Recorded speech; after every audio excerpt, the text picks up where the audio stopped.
delay the launch of a new chip. More from Bloomberg's Joan Doniger.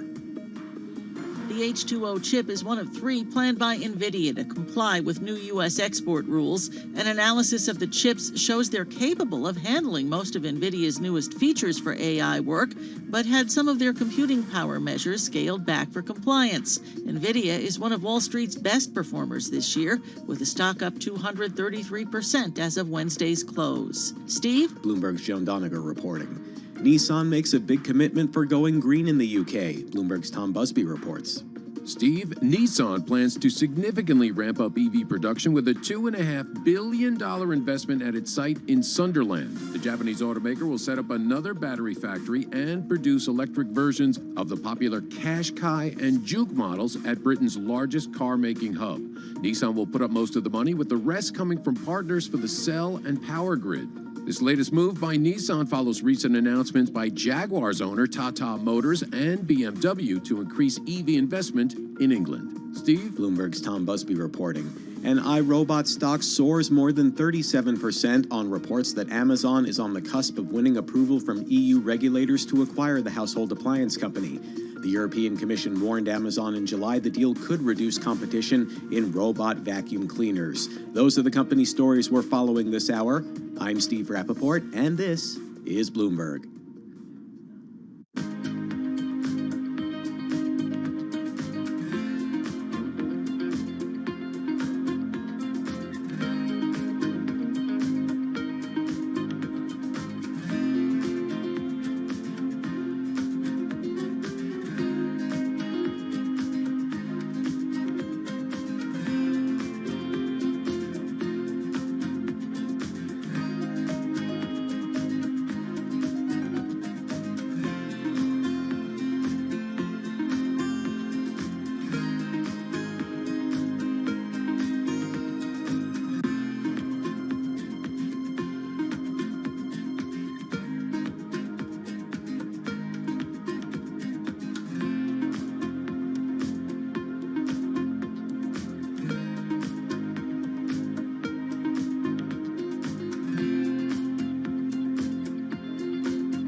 Markets, headlines, and breaking news 24 hours a day at Bloomberg.com, on Bloomberg Television, and the Bloomberg Business app. This is a Bloomberg Business Flash. It's 12:21 on Wall Street. We do check markets all day long here at Bloomberg. We've got the Dow higher, the S&P unchanged, NASDAQ in the red, but the Russell 2000 index of small cap shares outperforming this Black Friday, up now by just about 0.6%. Thin trading, we have got the S&P, as I mentioned, unchanged, the Dow up 82, up 0.2%, NASDAQ Composite Index up 0.2%. 10-year yield 4.48%, with a 2-year yielding 4.95%.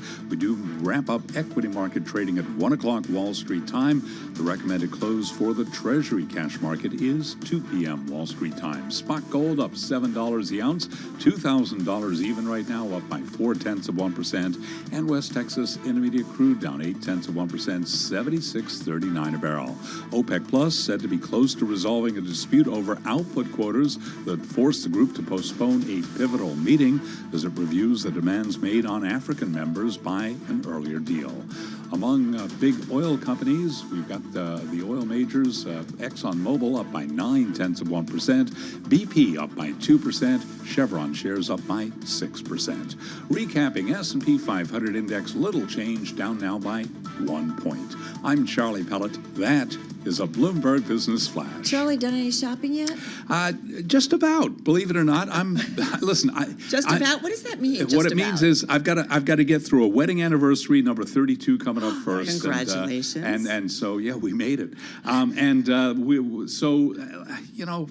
not a creative guy, but I happen to know that my wife likes a certain restaurant, so I'm going to get her a really nice gift card. And I got to tell you, though, perhaps a sign of the times, there is a 20% bonus for buying that gift card this weekend. So guess where I'm heading when I get off the gift cards. Yeah, so exactly. Shocking, just shocking. Yeah, exactly. But you know, he's our own points guy, Charlie Pellet. Exactly. But do we want to put this in the category of experiences? Because everybody likes to go out to eat, and if there's a restaurant that you love, why not? All right, good stuff, Charlie. Thank you so much. Happy shopping, happy gift card buying.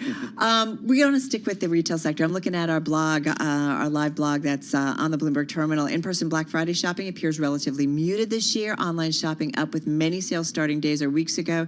Consumers looking for deals as they grapple with elevated inflation. So that's kind of our backdrop as we head to Tom McGee. He's CEO and president at ICSC. It's the industry group that, as its website represents marketplaces and spaces where people shop, dine, work, play, and gather. So they do it all. So think shopping centers and malls and mixed-use centers and street-level storefronts. Tom is on Zoom from Los Angeles. Hey, Tom, great to be talking with you again. I'm here with Paul Sweeney.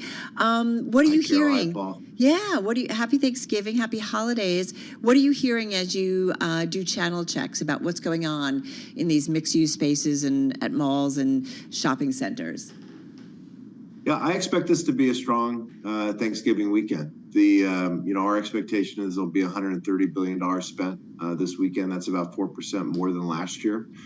Consumers continue to be concerned around inflation. I was listening to your conversation with Charlie. I think he's very reflective of consumer mindset. One in focusing upon food and beverage and experiences. I mean, that will be up over the holiday season, almost 8%, 7.6%. But looking at discounts, there's going to be a lot of promotions this weekend. And I think that will drive a lot of traffic, both in person and online. We heard that from our earlier guest. With the concern, with the concern around pricing and inflation, retailers are going to lean in. This will be a heavy promotion year as consumers are price sensitive. Yay. Exactly. Hey, Tom, I know you guys at ICSC do a big survey here about what people are going to be doing over this Thanksgiving weekend and the holidays. Are people going to be going to stores? I mean, do people still do that, or is it just point and click? No, of course, people go to stores. If people want to go to stores, the communities would not flourish around the country. So we represent everything, as Carol's introduction suggested, street retail in every neighborhood across the United States to large regional malls. And so people will go out shopping. 90% of consumers will hit a store over this holiday season. I think discount department stores will clearly be the biggest winners over the holiday because of the concern around pricing. We've seen that trend over the course of the year. And gift cards will be, highly sought after. The big trend in retail, as we've talked about in the past, is the integration between the physical and digital worlds. Retailers are somewhat agnostic as to where you buy the product, where you initiate the transaction. They would, however, prefer you go to the store to pick it up. That's the most profit effective way for them to serve their consumer. And consumers are, focused upon efficiency. And so you're really seeing those retailers that are particularly in proximity to where people live do quite well. And, occupancy is super high right now as retailers are using their stores for both traditional shopping, but also as little mini fulfillment centers. Tom, I know we talked earlier this year. I'm just curious, and just remind our audience, are we back? I'm trying to figure out, because we talked about demise of the mall for so long. So where are we, or what's the data point that you kind of compare where today is to where it was that's important and gives us kind of some smart perspective? Look, I think the narrative around the demise of the mall has been in existence for 40 years. I mean, people have talked about, the mall dying, and here we are today. And principally there's about the same number of malls in the United States as there was a decade ago. There are clearly some thriving malls. There's clearly some malls that are struggling. But, and that is such an iconic part of people's perspective of retail, but it's a relatively small percentage of the total retail square footage in the United States. That said, occupancy in malls across the entire sector is in the mid 80%. Class A malls, high-end malls are doing much, much better than that. And then open air retail, everything from grocery anchored retail in suburban America to Target and Costco and Walmart anchored retail, that's in the mid to high 90%. And so physical retail, there has been no really new supply put on the market since the great financial crisis. And yet retail sales have almost doubled over that period of time. And so there's really a lack of supply in the market for the demand for physical space that retailers want. But clearly open air retail in proximity to where people live is particularly strong right now. Tom, are there any hot categories of purchases this season, or maybe products that are kind of getting the attention of retailers? Well, obviously it's the holiday season, so I think that toys and electronics will always be in vogue. But I think the category that's going to do particularly well, the part of retail that's going to do particularly well is discount. Discount retail is going to do well because consumers are very price conscious. And people do, it's hard, as Charlie suggested, to know exactly what to buy, even when it's somebody you've known for 3 decades. And so I think gift cards are often, are quite frankly the most popular gift category because people want to give the recipient the flexibility to buy what they want. Well, apparently, if you've got young kids in your life, the Squishmallow, a plush stuffed animal, our live retail sales blog, apparently at a Virginia Walmart, Charlottesville, 3 customers asked about the $5 Squishmallow. Am I saying it right?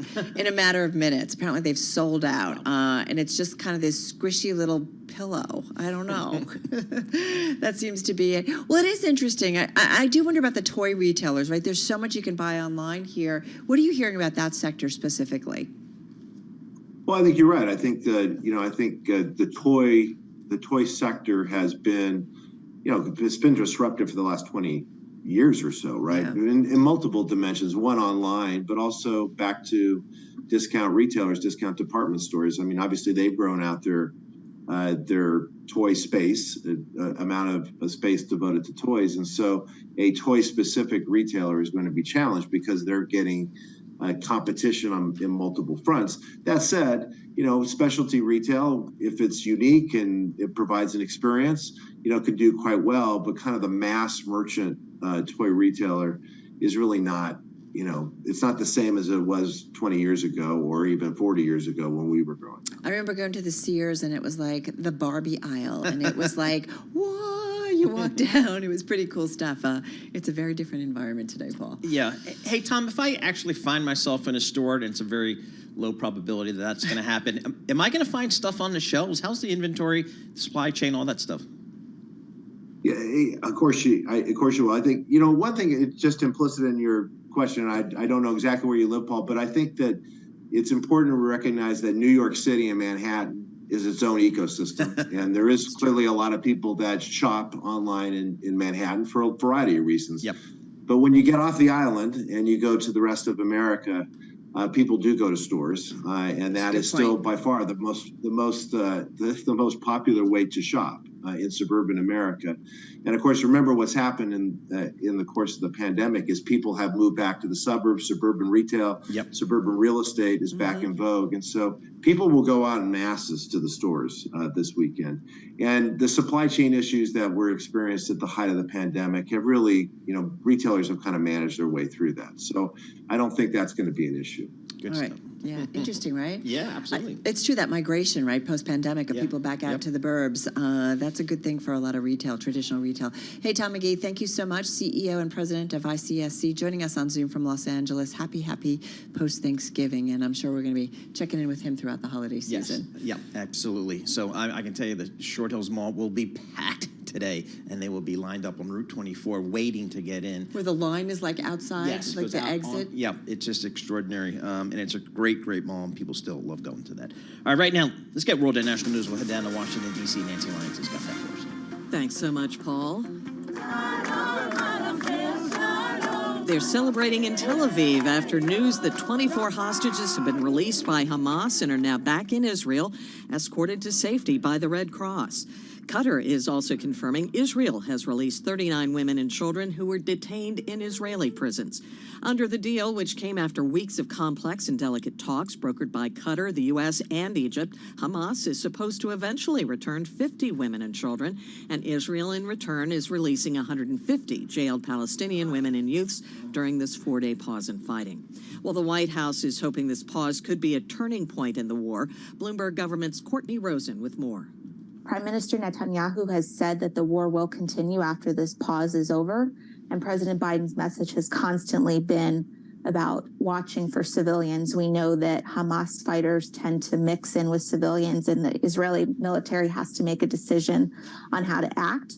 And the president has encouraged them repeatedly to be very careful. Bloomberg government's Courtney Rosen in Washington. Well, as you've been hearing here on Bloomberg, today is the start of a big weekend for retailers. The National Retail Federation says nearly 3/4 of shoppers plan to shop over the next few days. This woman is one of them. Looking for a gift for a man, and it's got to be something, and I don't know, it might take me a little bit of time to find it. Browsing and taking our time is the strategy. No rush. Cannot rush these things. The National Retail Federation says nearly 131 million people plan to shop today, with Cyber Monday the second most popular, attracting 71 million. And health officials are reminding people to be safe when eating those Thanksgiving leftovers. The Department of Health and Human Services says food can safely be eaten up to 4 days later if properly refrigerated. Global news 24 hours a day and whenever you want it with Bloomberg News Now. I'm Nancy Lyons. This is Bloomberg.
markets, headlines, and breaking news 24 hours a day at Bloomberg.com, on Bloomberg Television, and the Bloomberg Business app. This is a Bloomberg Business Flash. It's 12:40 on Wall Street. We do check markets all day long here at Bloomberg. Little change on the S&P 500 index right now. 20 minutes to go because stocks will finish trading for the week at 1 p.m. New York time. We are on track for a winning week. 4 in a row for the S&P 500 index. The recommended close for the Treasury cash market is 2 p.m. Thin trading session. The S&P, as I mentioned, unchanged. The Dow up 88 right now, higher by 0.3%. NASDAQ down 21, drop there of 0.1%. The Russell 2000, though, really outperforming today, up by about 0.6%. 10-year yield 4.47% with the 2-year now 4.95%. 4.95% on that 2-year. Spot gold up $8 the ounce at 2001, up by 0.4%. West Texas Intermediate crude down 1.1%, 76.10 per barrel of WTI.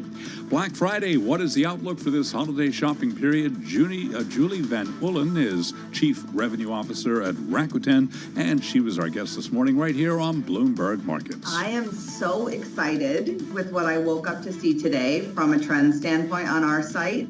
What we're seeing is that this is, I think the technical term has to be just a thoroughly bonkers year in terms of retailers and brands competing for consumer dollars in the form of promotions on their own sites and then layering on cash back and other incentives. And on the consumer front, already this morning, we're seeing a significant increase in shopping trips year over year. And you can hear more of that conversation on the Tape podcast. You can download it wherever you get your podcasts. Among retailers, Macy's shares now little change, down 0.1%. Target up 0.5%. Best Buy up by 2.2%. Kohl's stores down 0.2%. I'm Charlie Pellet. That is a Bloomberg Business Flash.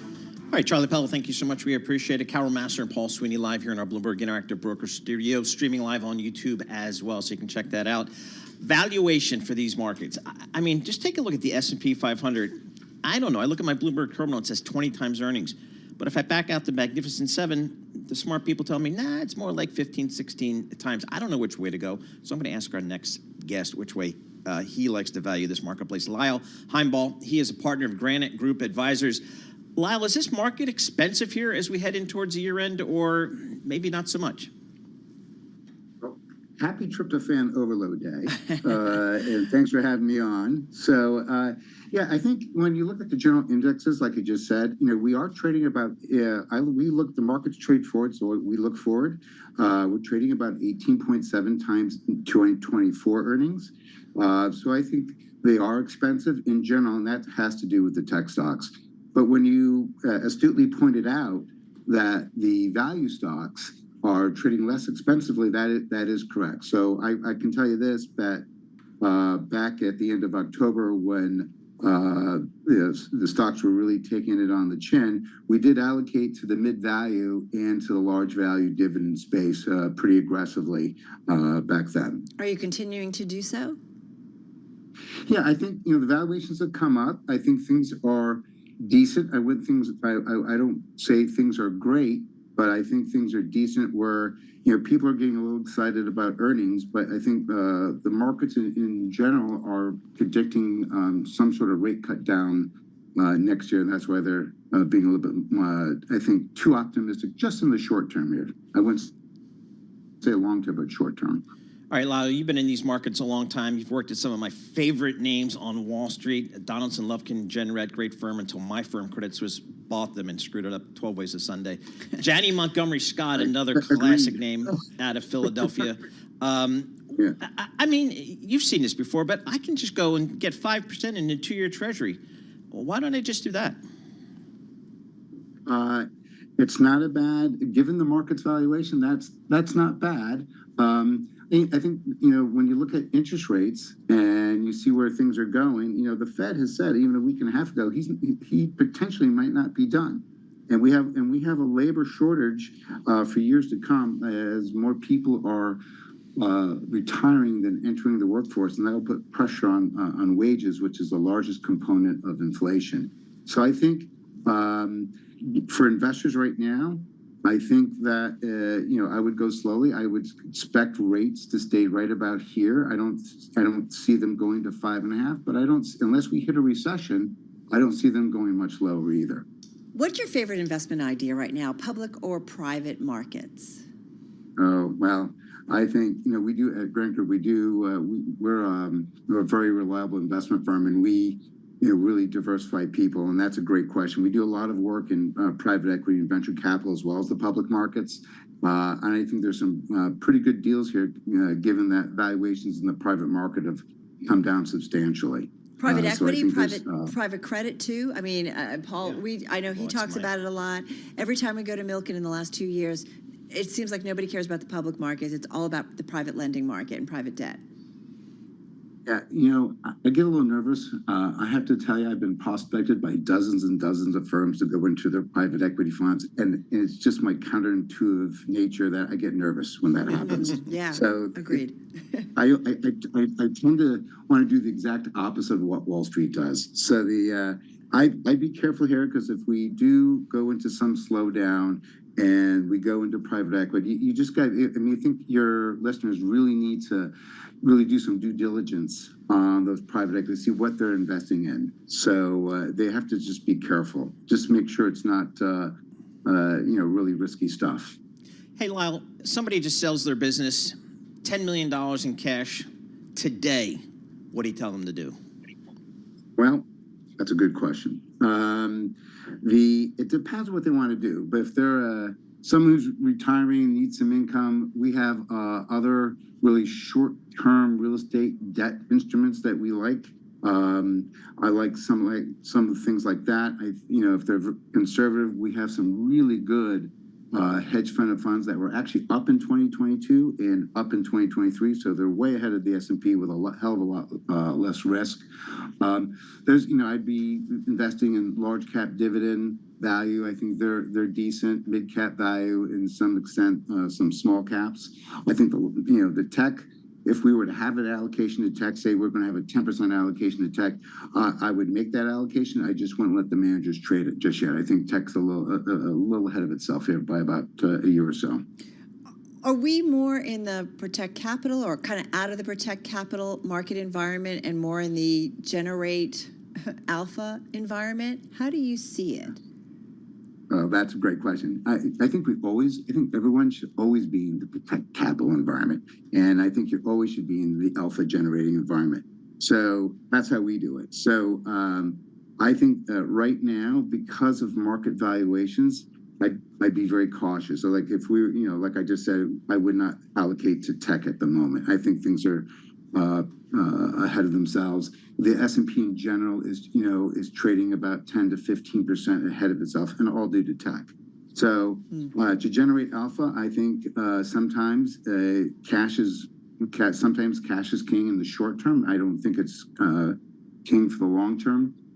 We were a couple of years ago, we sold bonds back in 21, and we just recently purchased some back last month. So when you make an allocation and to really increase the alpha, as you say, there was nothing wrong with a bond allocation, keeping in cash, and then finally putting some money to work here.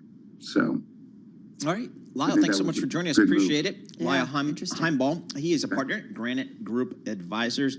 And again, I love the resume. Donaldson, Lufkin, Generette, Janney Montgomery Scott, some classic names on the street. Now he's got his. Isn't it amazing? I think about that too, like going back, Solomon Brothers, like just names that are no longer Oppenheimer. Well, here's my whole career. Payne Weber, gone.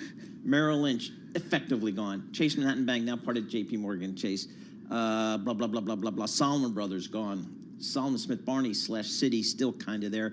And Credit Suisse, gone. Isn't it unbelievable? So what is it about me? I mean, just I don't know. You're kind of the kiss of death. Exactly. When it comes to firms. But exactly. No, but it says a lot about like that supermarket financial, right? That you think about that was created coming off of or that created Citi ultimately, and we see that with the big banks in a big way. I tell you what, when we were at Solomon Smith Barney / Citi, I felt I could get every single piece of business. I felt I could compete against anybody and win. Sandy Weil. But I don't I don't know what happened. All right, we'll have more coming up. This is Bloomberg.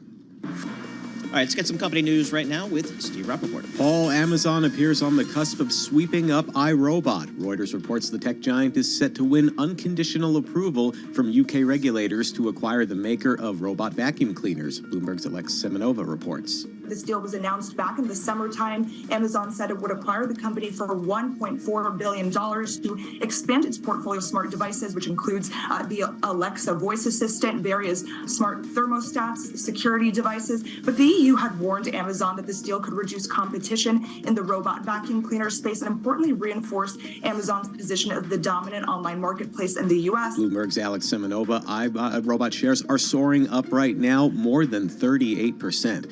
The feasting and spending were both plentiful. According to Adobe Analytics, online shoppers spent $5.6 billion on Thanksgiving Day, up 5.5% from last year.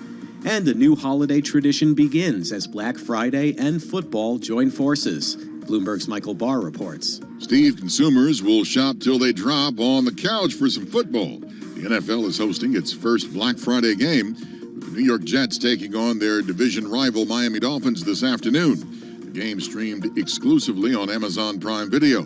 Also offers a play-by-play shopping experience. Viewers will see special deals pop up on their smart devices. Many of them will be available through a QR code. The NFL will close out its first ever Black Friday game with Garth Brooks performing an exclusive concert in partnership with Amazon Music. Steve? Bloomberg's Michael Barr. Those are the company stories we're following this hour. I'm Steve Rappaport. This is Bloomberg.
This is Bloomberg Markets with Paul Sweeney and Matt Miller on Bloomberg Radio.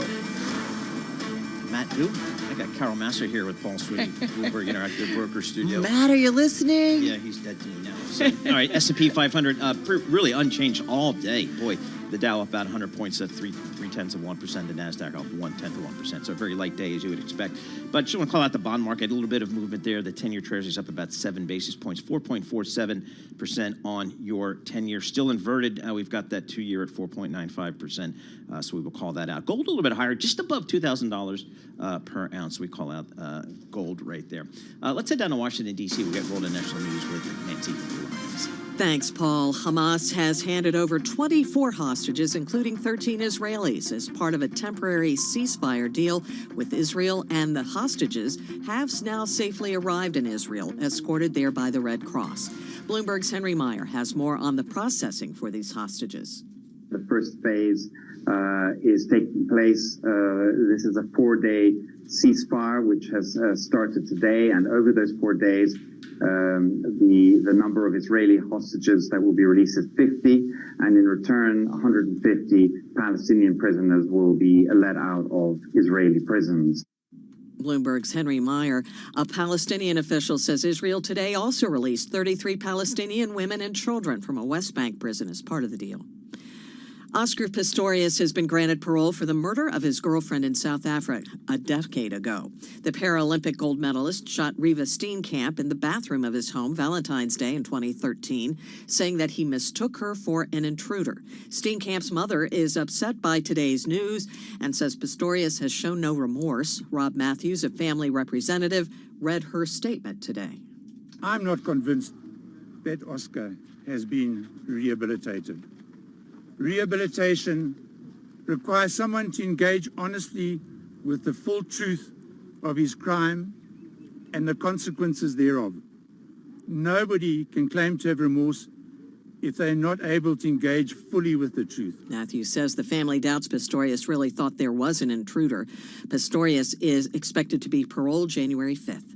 Investigators are still trying to determine what caused a Bentley to race toward the Rainbow Bridge at the U.S.-Canada border and then to crash. One possibility they're looking into is whether the car experienced a mechanical failure.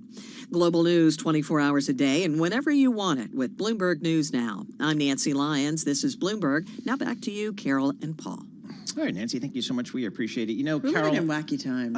We do, absolutely. Anyway. You know, we've been talking to a lot of retail folks today, and one of the topics is the category of toys. Where do you buy toys? Toys R Us is no longer in existence, obviously, but people are saying, hey, you can go to, Walmart and stuff and buy everything you need there. But I just saw a story here up in Canada. Special Canadian independent retailer Mastermind Toys has filed for creditor protection, citing tough competition, a difficult economic environment, and lingering effects from the COVID-19 pandemic. Mastermind was started in 1984 by two brothers, Andy and John Levy, originally selling educational software for a hot new market in family home computers. It switched to toys in the 1990s, establishing locations in well-heeled neighborhoods across the city where young professionals could find unique toys, order loot bags for birthday parties, and enjoy free gift wrapping, the store's signature paper.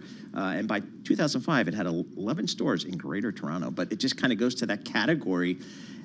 I guess these specialty stores, just having a tough time. I got to say, when my daughter was growing up, that's the kind of places we sought out. We wanted these cute little niche, toy stores, if you will, or seemed that way, or even the online sites that were not necessarily the big guys. These guys expanded a lot after 2010. They opened another 57 stores across Canada. They did it with Birch Hill Private Equity Partners. I think the hard thing is, I don't know, you're going up against the big guys, you're going up against Amazon. It's tough. Yeah, I know. And I think every store in New Jersey has their local fun little Which niche. I love, yes. right? And but you take a look at a product there, and you can go out onto Route 10 or Route 22 and find it at a at a Walmart at probably 20, 30, 40% discount. So you might do it for a birthday present because it gets wrapped and it's all ready to go. For your own kids, you're like, I'm heading to online and finding a deal. And any reason to avoid Route 22 or Route 10 in New Jersey, you take it. Trust me.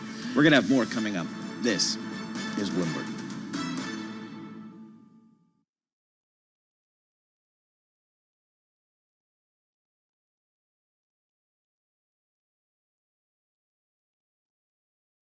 This is Bloomberg Markets with Paul Sweeney and Matt Miller. Why were the economists so wrong? What are the economists getting wrong? Isn't this a slam dunk time to buy U.S. Treasuries? Soft landing, hard landing, no landing. I don't know. True. What the heck does that mean? I don't know. Breaking market news and insight from Bloomberg experts. We're going to be in an environment with higher rates for longer. The 5-day in-office work week is effectively dead. It's definitely a good sign that we're not ready to land this economy just yet. This is Bloomberg Markets with Paul Sweeney and Matt Miller on Bloomberg Radio.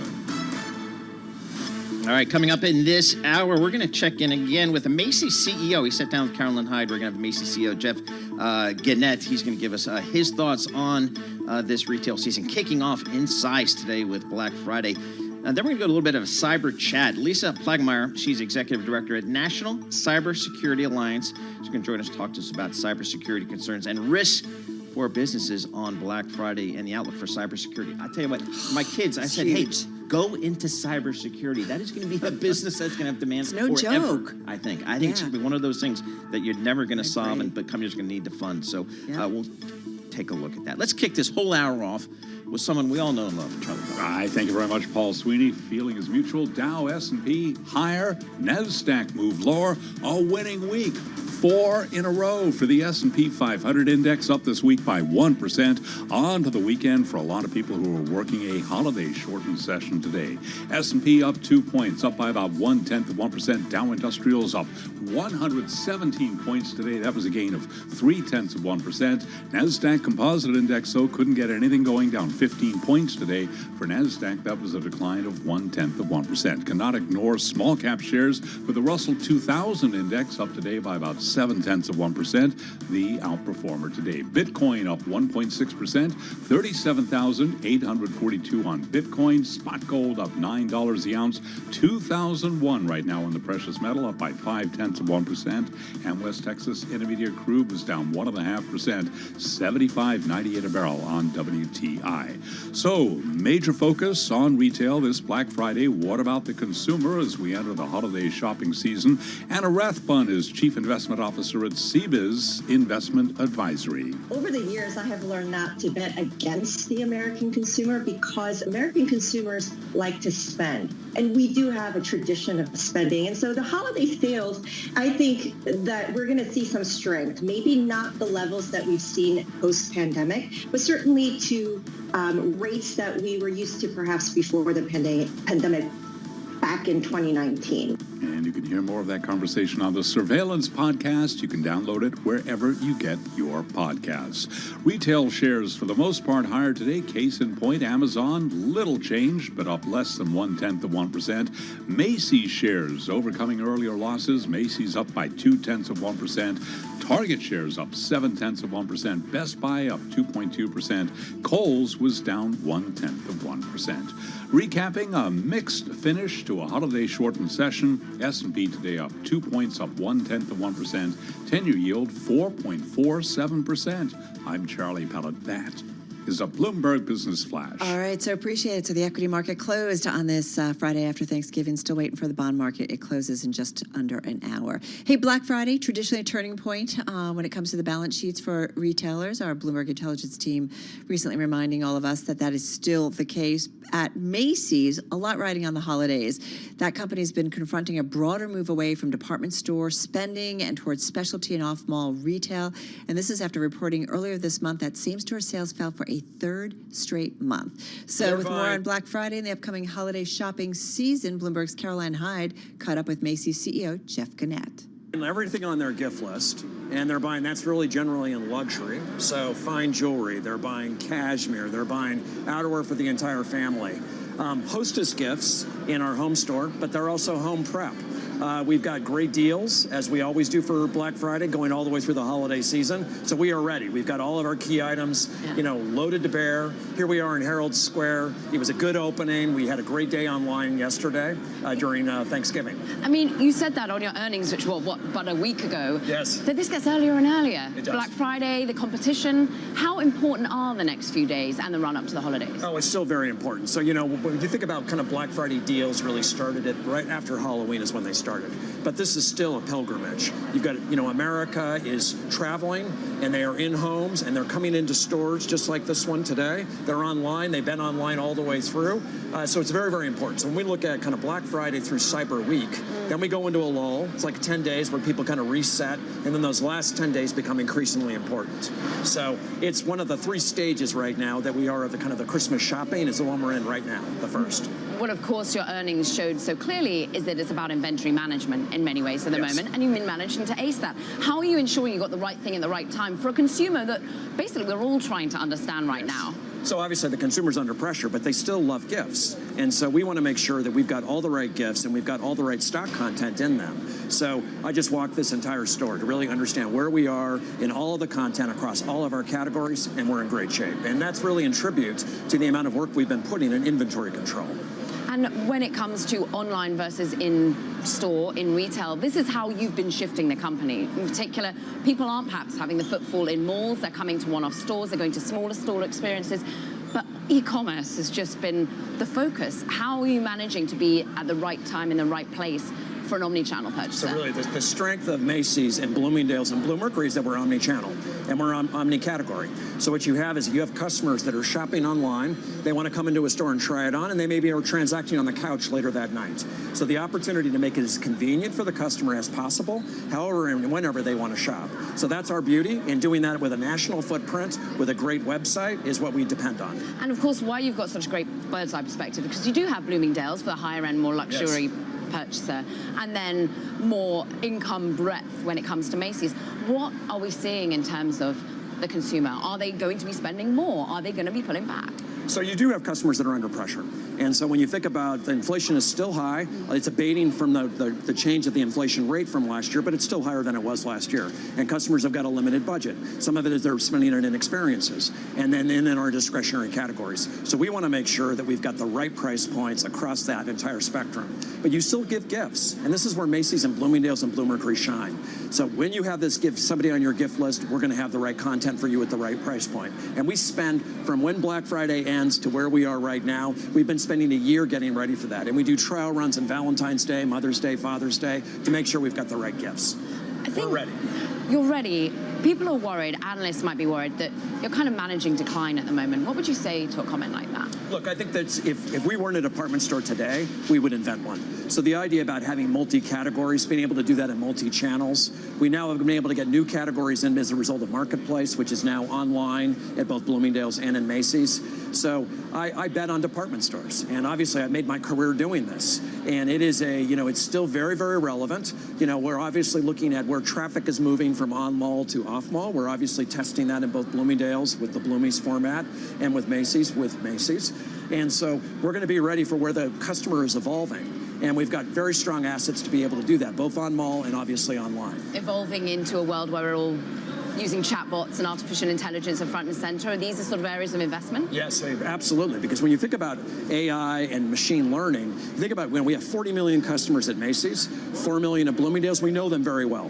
So to have all that data and be able to start to personalize content and values for those customers is where this is all going. How do you make your brand more relevant? And that is at a customer level. It's no longer broad-based promotion. It's the opportunity to be able to, I know Caroline, and based on what you buy, what you might be interested in, and to be able to serve that up in the way you want it served up is really the secret of success for an omnichannel retailer going forward. You, of course, just mentioned throughout your career, this is what you've been doing. Yes. For those who don't realize, you've worked at the Macy's brand for more than 40 years. Yes. And this is your last Black Friday. Yes. And of course, CEO since 2017. You have been thought of as a turnaround focus, the polarist, the way in which you have thought about personalization to e-commerce. You weathered, of course, the COVID in and of itself.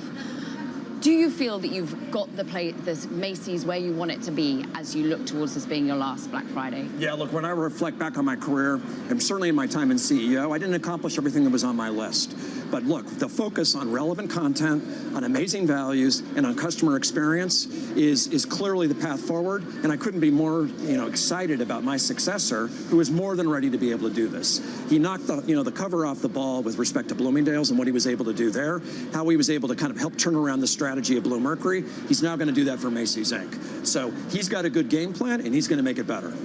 All right, that, of course, is Macy's CEO Jeff Gannett speaking buying with our Bloomberg's own Caroline Hyde earlier today. And I'm going to say, Paul, I know it was this morning. It was kind of early in the shopping day, but I'm just shocked as for those who could see on YouTube and Bloomberg Originals, really kind of quiet in the background. Yes, I noticed that. And, right? I don't know if it's just maybe early or whether people are clicking more than they're going out, but people are telling me that the stores are still vibrant, and it's all about the omni-channel experience, maybe clicking and then going to pick it up and all that kind of stuff. We'll find out what the numbers, right? We'll see. We'll find out what the numbers are.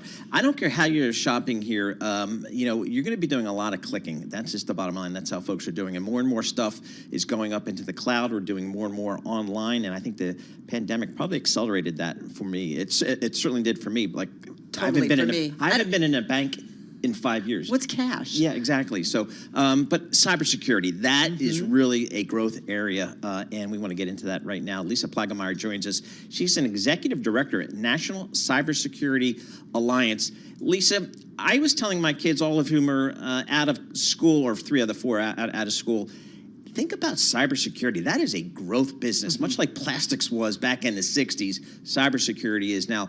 Are we ever going to solve the cybersecurity risk out there, or is this just something that companies are going to have to invest in like every year? I think they're going to have to invest in it every year. We're getting more efficient with the spend, I think, with the help of things like AI. But unfortunately, the bad guys are getting really good at using AI as well. And just listening to your reporting this morning about holiday shopping, I think about the kind of perfect storm that we're in for people like my mother. Aging populations that have a lot to lose are very frequently targeted by cyber criminals. And then she's got mobility issues, so she's going to be shopping online rather than dragging around the mall. And so that, to me, you've got somebody who's vulnerable to things like deep fakes, and then has a lot of assets because she's retired and has saved her whole life. And she's got a target painted on her by the cyber criminals for sure. Lisa, so do your kids, actually. The younger people, Gen Zs have the highest losses due to cybercrime. Why is that? Because they're bad with their passwords, or what? Or they're kind of cavalier? They are cavalier. They are bad with their passwords. A lot of us are bad with our passwords. Our OBehave report shows that only 7% of us are using passwords that meet the government's recommended length and our recommended length of 16 characters or longer. So, like, people, welcome, hello, ABCDEFG, not good passwords. No, it doesn't cut it. Please, no. And that's one of the reasons why, when you think about things like fake websites that a bad guy might put up over the holidays, they might not even be actually selling anything. It might just be a fake site that's out there to capture our username and password. And the reason that password is valuable is because not just is it too short, meaning it's easy to crack using a password cracking tool, but we're probably reusing it someplace else. Only about a third of us use truly unique passwords, meaning a password that's completely unique in every way, not one password that you kind of iterate on. You change a few characters here and there, you add an exclamation point on the end, and you say, hey, that's unique. That is not unique. That doesn't cut it. And that's too easy to crack with the technology the cyber criminals have. Well, it's come to the point now where I don't open an email unless it's from like a near family member. I mean, that's how bad it's gotten. But I know that online shopping scams are just huge, and I'm guessing this time of year it's even more prevalent. What's a typical online shopping scam, and how do you suggest people kind of avoid some of these things? Well, I think one of the most common are those texts and emails that we get that are phishing or smishing or vishing, all the different forms of phishing. It's just fake stuff. It's just something there to lure us in to either click on a fraudulent link, a malicious link, where we end up with a virus, an infection on our computer or our device. The fake shipping confirmation text, or oh my God, those fake email are terrible. But go ahead. Right.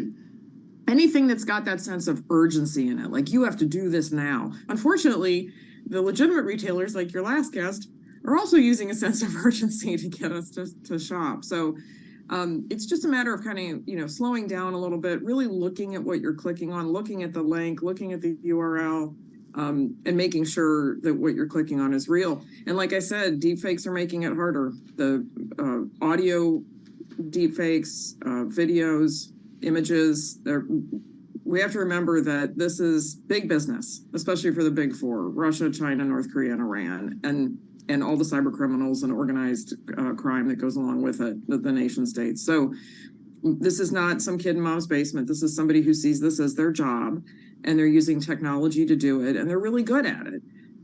We have a tendency, our own research that you can find on staysafeonline.org shows that we're overconfident when it comes to dealing with these things. We think it's going to be somebody else who's going to click on the phishing email. It's not going to be us. That's somebody else is going to fall for that. So our own hubris gets in the way a little bit. Well, it's interesting. I feel like for such a long time, it was bad grammar and misspelling. So you're like, yeah, I got this. I can tell when something, but it's not the case. It's gotten more sophisticated. I recently had a conversation with the CEO of SecureWorks, very involved in cybersecurity. And we just talked about how they've gotten much more sophisticated and what companies are doing to protect themselves. Having said that, what should individuals be doing? Is it just about passwords? Or like, I love when there's multi-authentication in terms of accessing things. Multi-factor authentication is really, really important. Using a VPN so that if you're shopping on public Wi-Fi, you can make sure that that is protected. Using credit cards, not using debit cards to purchase things, because you want all the fraud protection that those credit card companies bring with them. And I think I don't want things anybody like tapping my bank account. Right. family password manager accounts and VPNs make great stocking stuffers. You can give somebody the gift of security for Christmas. Yeah, I think checking your transactions, just staying on top of what's happening on your credit card, and then reporting anything that doesn't look right. You know, you talked about how much more sophisticated it's gotten, and it's not like the Nigerian Prince emails anymore. The pictures, the language, like it all looks really legit. Yeah. That's because they're using AI, they're using native speakers of English, they're using professional graphic artists. I mean, they're treating this like their business. So I think the real lesson for us as individuals is, if it doesn't feel right, if it sounds too good to be true, it probably is. Because sometimes with AI, you can't put your finger on exactly what it is that doesn't look right about that video or doesn't look right about that email. Sometimes it just doesn't. I call them your spidey senses. You got to have your spidey senses on this time of the year, because the bad guys are busy.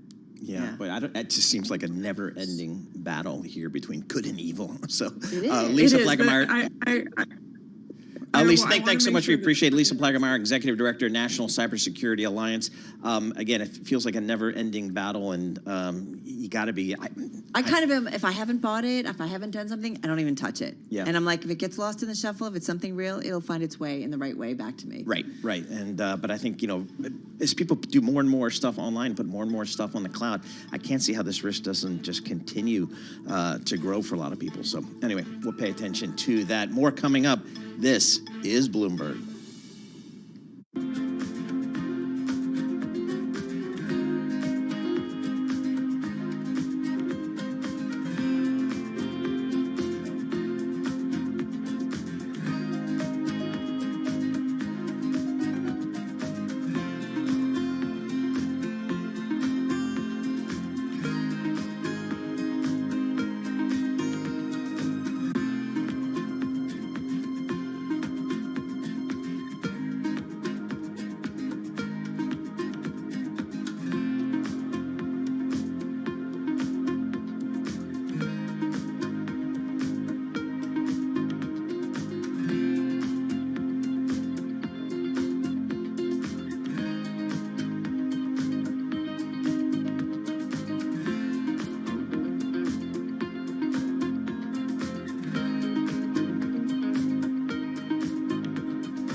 markets, headlines, and breaking news 24 hours a day at Bloomberg.com, on Bloomberg Television, and the Bloomberg Business app. This is a Bloomberg Business Flash.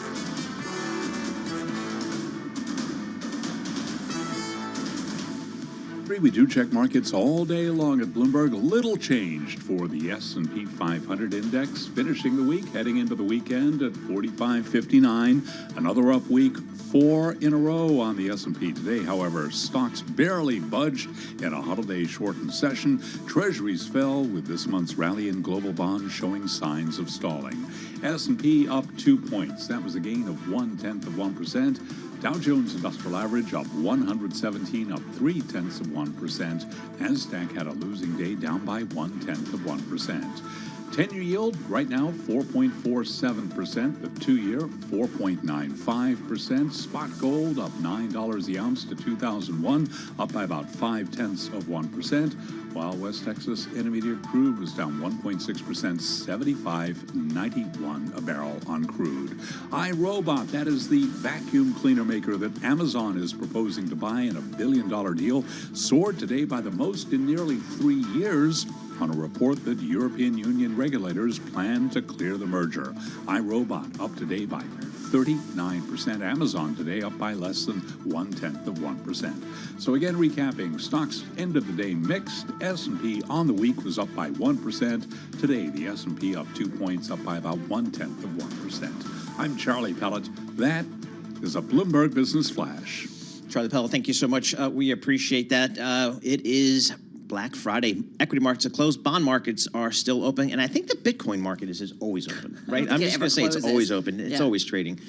So let's talk to our next guest, Gitu Sharma. She's a founder and investment manager at Alpha's Future LLC. Gitu, thanks so much for joining us here. I mean, I'm thinking about 2022, where I couldn't hide anywhere. Equities, trouble. Fixed income, brutal year in 2022.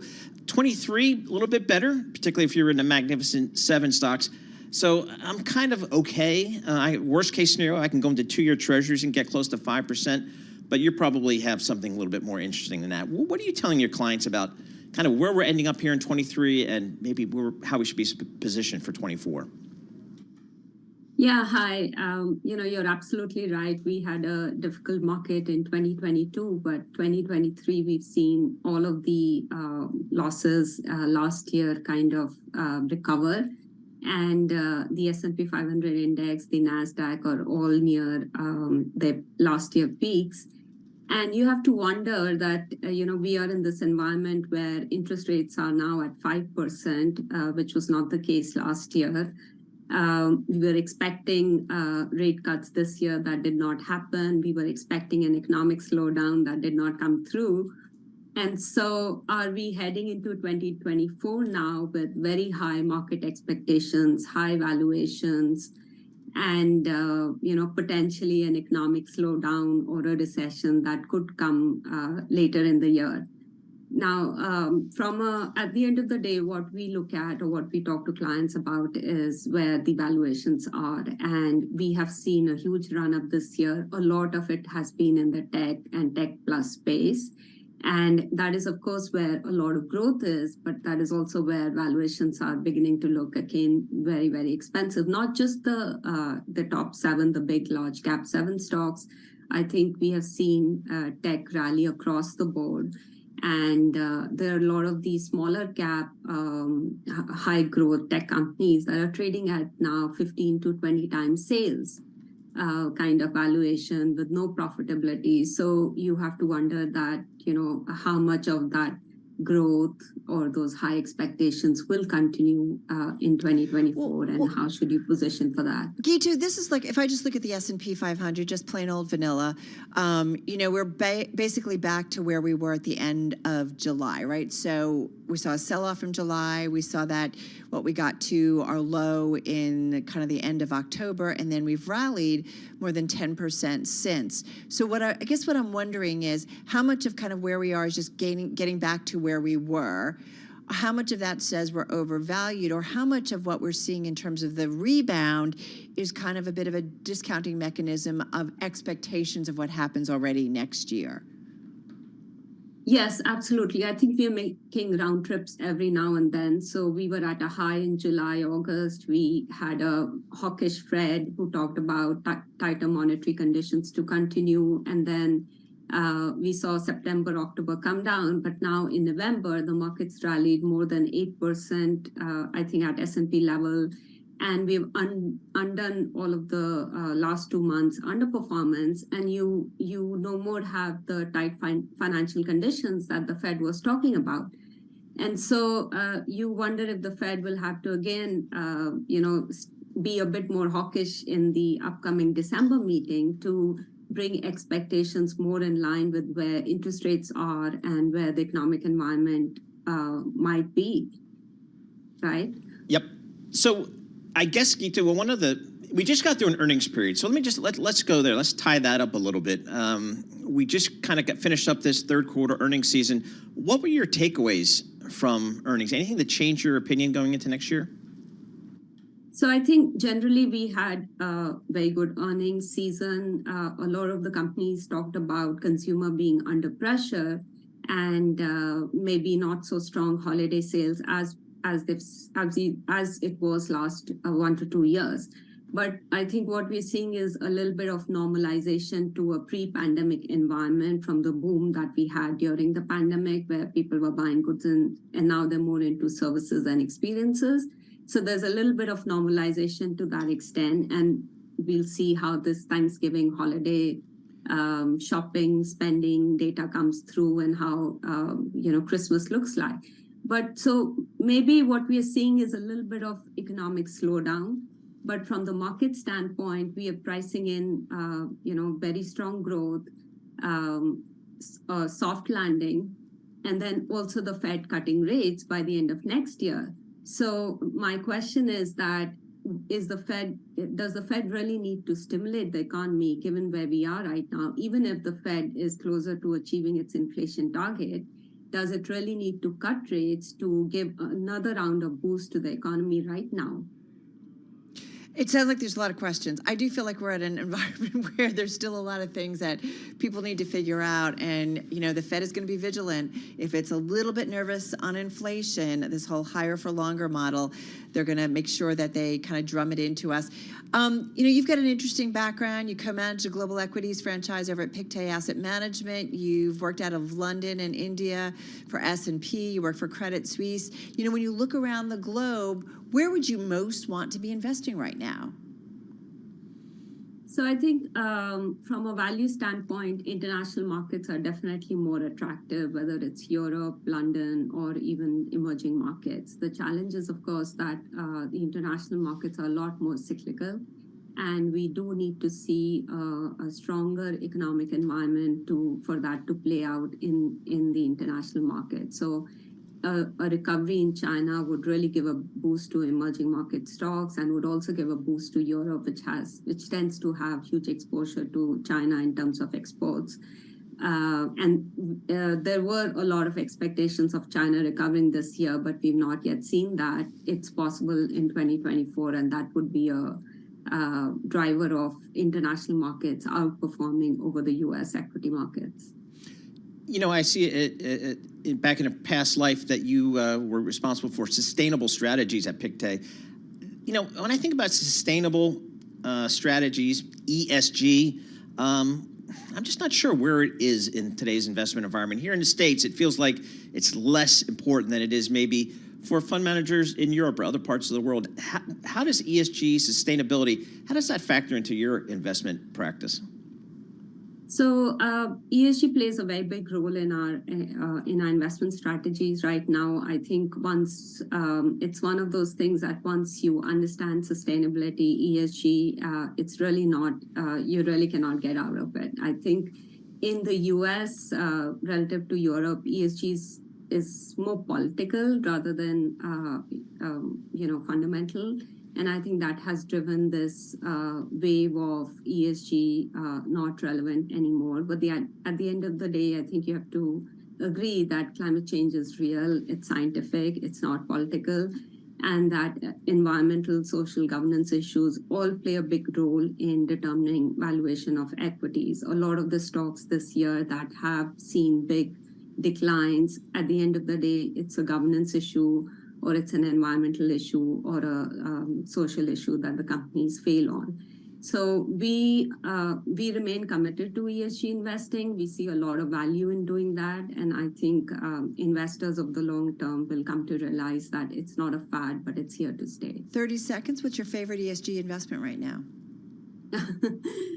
So hard to say in terms of individual stocks, but I think there is a lot of opportunity from a ESG and from a fundamental valuation standpoint in healthcare, in also in some in technology and in industrial companies. I think especially in industrials, because we knew there's a lot of investment that needs to be done into building the right infrastructure for clean energy transition. Yeah. And I think industrials play a good role in that. And there's definitely been money committed by governments. We know it here in the United States, see it. Hey, Gitu, thank you so much. Gitu Sharma, founder and investment manager at the independent investment firm Alpha's Future, joining us on Zoom in Minneapolis.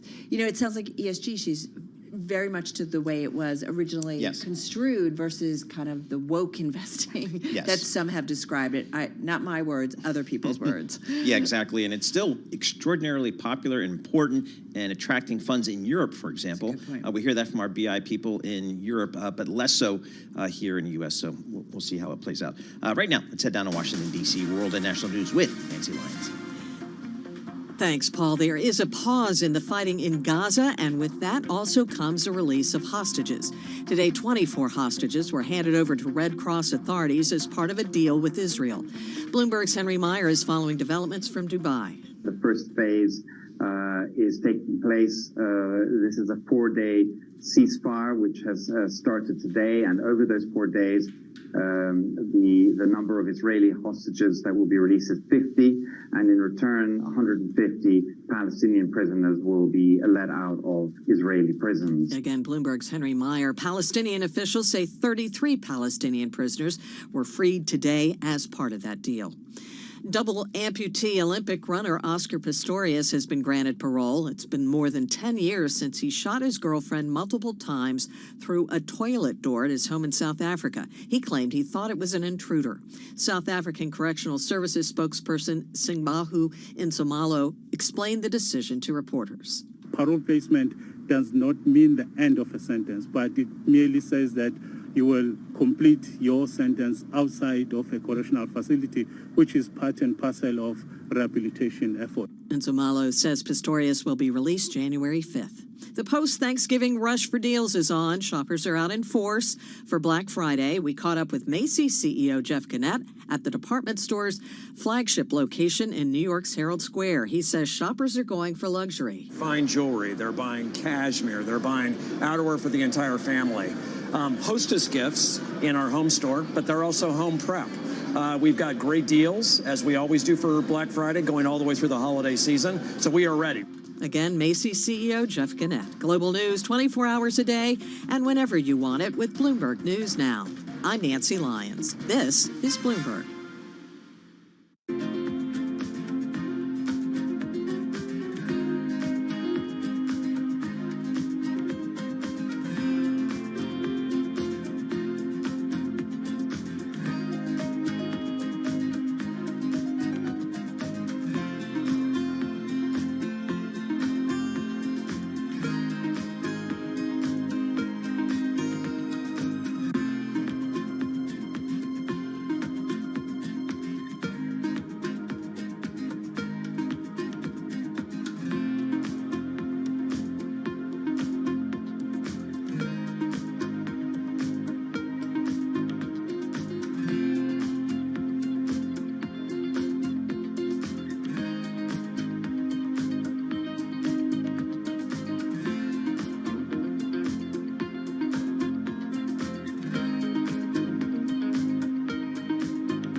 markets, headlines, and breaking news 24 hours a day at Bloomberg.com, on Bloomberg Television, and the Bloomberg Business app. This is a Bloomberg Business Flash. It's 1:40 on Wall Street. We do check markets all day long here at Bloomberg. A holiday shortened trading session. We've got the Dow, the S&P higher. NASDAQ is lower. S&P did close little changed at 1 o'clock Wall Street time. Bond market trading does continue. Right now we've got the S&P up 2 points, finishing the week, heading into the weekend at 45.59, up by about 0.1%.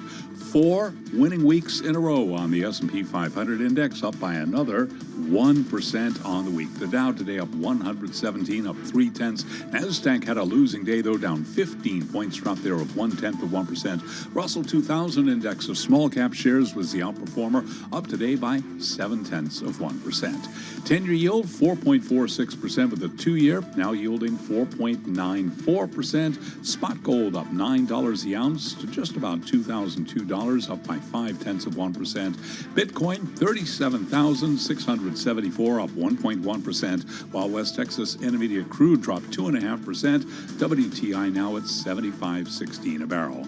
Black Friday, for many a chance to kick off their holiday shopping if they haven't already been buying online. Joe Feldman is Senior Managing Director at Telsey Advisory Group. He was out this morning checking store traffic. I do think that by elongating the season, that helps alleviate some of that stress and puts less emphasis on just this Black Friday alone. I do think we're going to see a pretty decent day in the malls later and out in the stores, and for the whole weekend. But again, it's just a longer period that we're seeing. Retailers, for the most part, higher today. Amazon, little changed, up less than 0.1%. Macy's, up 0.2%. Target, up 0.7. Best Buy, up 2.2%. Kohl's, down 0.1%. I'm Charlie Pellet. That is a Bloomberg Business Flash. Charlie Pellet, thank you so much. We appreciate it. Carol Master, Paul Sweeney live here in our Bloomberg Interactive Broker Studio, streaming live as well on YouTube. So head over to youtube.com. That's the internet. And search Bloomberg Radio. That's where you'll find us.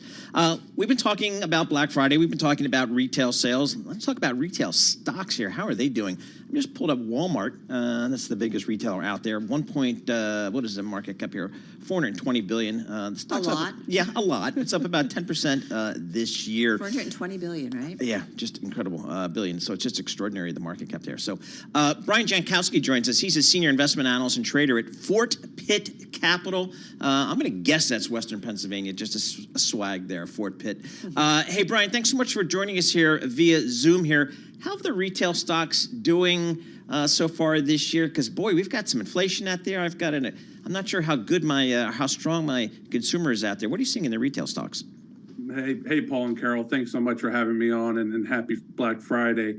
Yeah, I mean, we're coming into, this Black Friday and the holiday season. We're definitely think we're seeing a more strained consumer as compared to the previous years, especially compared to 2022. When you look back and look at, all the way back from 2020 with COVID, 2021 and 2022, we had consumers that were just flushed with cash and, in this case, savings. But as we've seen over some recent quarterly reports out of these retailers, we're really starting to see the shift from discretionary back into more non-discretionary spending by consumers. If you look at Target, Q3 earnings, they really talked about some softness in the discretionary categories. Lowe's highlighted the do-it-yourselfers, have really pulled back, and they're really making a lot less, large ticket purchases. So, for this holiday season, we're really kind of keeping an eye on how much is that shift between non-discretion and discretionary items going to play out for consumers. All right. So as Paul said, we've talked a lot about retail in general, but if you look at the stocks, and Jess Matten mentioned it earlier, if you look at the SPDR S&P Retail ETF this year, it's up about 6%. So definitely lagging the broader market here. So Walmart's up 10% this year. It was up more before it reported its most recent earnings. If I look at something like Target, it's down about 12% this year. I don't know. So when you look for opportunity, where do you find it in terms of if there's an investor who wants some exposure to the equity side of the market? Yeah, you really have to kind of take a step back and ask, what retailers, it's an honest question, what retailers are going to be around in 5 to 10 years. And, you need to look for retailers that are able to offer a wide range of products, and in some cases even services, and who offer kind of capabilities in their structure to be flexible to the changing in time. So you look at companies like Walmart has done a really good job in rolling out their online shopping, to couple that with their in-store shopping experiences. They offer all the way from one end of, staples like food to the other end of more discretionary items like electronics, but like I said, going back to these couple of quarters, as you highlighted, the S&P ETF for the retail stores is only up 6%. They've seen a lot of pressure this year to kind of encourage that spending by consumers. They've been coming out with big discounts, big marketing strategies to really try to show the value that they offer for consumers. But Brian, you mentioned one name, Walmart. Who else do you think is well positioned here? Yeah, so Walmart, we think, Amazon is obviously the darling of the group. Everyone that I know seems to be buying from Amazon, and every time I come home from work, there seems to be a new Amazon package on my front door. But outside of the Amazon, we like Walmart, and we think Target is also one that will be around for the long term. We're a little bit more hesitant for names like Kohl's or even Macy's that you really have to ask yourself, what value add proposition do these retailers give to consumers? And if a lot of their, if not most of their products can be bought online and they don't have a good online shopping experience, those are names we'll tend to shy away from. How about on the lower end of the economic spectrum, Brian? I'm looking at, Dollar General off 50%, Dollar Tree off 22%. What are those companies seeing? What are they saying about their customer, their business? They're seeing some weakness. And they're the first ones to say that when economic weakness starts to show up, they're the ones to see it first in their customer base. So these tend to be lower income consumers with a lighter savings rate, not much of a buffer. They benefited big time in 2020, 2021. The cash payouts by the government was a huge plus and upside for their consumers. So you saw, if you look at the numbers, you saw the discretionary spending increase by 400 or 500 basis points. But now you're kind of seeing a reversion to the mean, and you're just seeing that these discount retailers at the lower end are really citing some weakness in their consumers. What does that tell you, though? I know that's there's two worlds out there. We got to get off this island, is what it's telling me. Yeah, because even we've talked about some of the luxury. A lot of them, I think Hermes was doing okay, but there's a lot of other luxury guys that aren't doing so well. And I was looking at our live retail blog talking about Madison Avenue, known for some of its the high end stores, the designer stores, that it was pretty quiet. Yeah, I think you touched on it's kind of a two different world situation that we're in right now. I think on the lower end, and it's even starting to creep into the lower middle income households. They're seeing strains from things like food prices. Food inflation, while it might not be increasing as much as it has in the past, it's still, unfortunately, prices haven't really come down. So it's still putting a strain on these consumers. And they've kind of blown through their savings piles, and now you're starting to see that reflected in their spending habits. All right, Brian Jankowski, thank you so much. Be well. Happy holidays. Senior investment analyst and trader at Fort Pitt Capital Group. I went to do, I did some baking. I looked at one flour brand. I think it was $18 for a 5-pound bag. Of course, I went elsewhere. I mean, pecans for 6 ounces was like $7 a bag. Well, Matt Winkler's out with his most recent column saying how inflation at the supermarket is actually down, and eggs and things like that, and milk is back down. So it's interesting to see. And I go to Ken Fellio, our global technical director, because he owns a bakery. That's right. And so he told me about eggs and at the beginning of the pandemic, how it was just crazy what they would pay for flour, and they buy in bulk. So he's kind of my go-to barometer for $76 for a small bag of groceries. That's what I did. I know, it's crazy. Pleasure. Thank you so much for letting me be here. Absolutely. Kept my volume low, in case you missed Matt. Oh, sorry, I wasn't doing this. Exactly. All right, we're gonna have more coming up right now. This is Bloomberg. Good afternoon.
your company news headlines on Bloomberg Radio. From Bloomberg World Headquarters, I'm Charlie Paladai. Robot shares up 39% today as Reuters reported that Amazon is set to win unconditional EU antitrust approval for its acquisition of the household appliance company. Again, iRobot surging 39%. Alibaba Group Holding is taking the first step toward revamping its cloud business by overhauling its leadership. Now, Alibaba shares did decline today by 0.6%. And with more on the story, here's Bloomberg's John Tucker. Charlie, Alibaba is aiming to revive growth and ride an AI boom after canceling a much-anticipated spin-off of the $11 billion unit. A source telling Bloomberg the company's appointed 3 new executives to head up a major business line within Alibaba Cloud Intelligence, with 2 reporting directly to Chief Executive Officer Eddie Wu. The move is intended to reclaim market share lost to state-backed rivals, and it comes a week after Alibaba walked back plans to spin off and list the cloud intelligence business. Charlie? And that's John Tucker reporting. And again, we did have Alibaba shares down today by 0.6%. After a week of turmoil, expectations for the delayed OPEC Plus meeting have shifted. Saudi Arabia and Russia, leaders of the OPEC Plus coalition, are still largely expected to extend output curves of just over 1 million barrels a day through the first quarter. We did see oil stocks advance today. Case in point, ExxonMobil up 0.5%.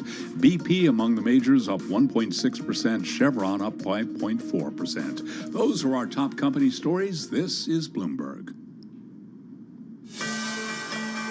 This is Bloomberg Markets with Paul Sweeney and Matt Miller on Bloomberg Radio. All right, Kara Massler and Paul Sweeney live here in our Bloomberg Interactive Broker Studio in New York City. And we're also streaming live on YouTube, so check that out. The equity markets are closed pretty much unchanged across the board. Dow up about 0.3%. The NASDAQ off 0.1%. The bond market's just about to close in about 5 minutes' time. We've got the 10-year Treasury. It's up at 6 basis points, 4.46%. The 2-year is about 4.94%. WTI crude oil off 2%, just about $75.50 per barrel, and $3.10 per gallon on Route 35 in Wall Township, New Jersey. So that's good news on the inflation front. Absolutely. All right, right now let's head down to Washington, D.C. World and national news. Nancy Lyons. Thanks, Paul. They are celebrating in Tel Aviv after the news that 24 hostages have returned to Israel after being released today by Hamas. And Palestinian authorities say Israel has released 39 women and children detained in Israeli prisons. This is the result of a 4-day pause in fighting that was agreed to in talks brokered by Qatar, the U.S., and Egypt. President Biden, who is spending the holiday weekend in Nantucket, Massachusetts, will be giving remarks within minutes on today's release of the hostages. Well, Americans filled up at the holiday table, but consumer data shows many people saved some room for shopping on Thanksgiving. More on that from Bloomberg's Laura Sandley. Adobe released their latest data. Thus far, we've seen pretty much record spending as far as it comes to online spending on Thanksgiving. We have consumers spending $5.6 billion, which is up 5.5% year over year. And that's almost double what we were seeing in 2017. Bloomberg's Laura Sandley reporting the National Retail Federation estimates 182 million people plan to shop in stores and online between Thanksgiving Day and Cyber Monday. Members of Congress may be enjoying their leftovers this day after Thanksgiving, but they'll have a full plate of work when they come back to Washington. Bloomberg Government Congress reporter Jonathan Tamari says the House is now staring down 2 government shutdown deadlines. January and February, there are 2 different deadlines for different pieces of the government, and both houses still need to pass their appropriations bills. Bloomberg Government's Jonathan Tamari says the House has passed 7 of its 12 spending bills, but is deadlocked on the last 5. The Senate still needs to pass 9 appropriations bills. Global news 24 hours a day and whenever you want it with Bloomberg News Now. I'm Nancy Lyons. This is Bloomberg. Now back to you, Carol and Paul. All right, Nancy, thank you so much. We appreciate it. Higher mortgage rates, Carol, are impacting even the wealthy in London. A growing number of London's richest home buyers are choosing to rent rather than buy as high interest rates and a tough tax environment curb investment. Billionaires and multimillionaires purchased 340 million pounds worth of London homes valued at 15 million pounds or above between January and June.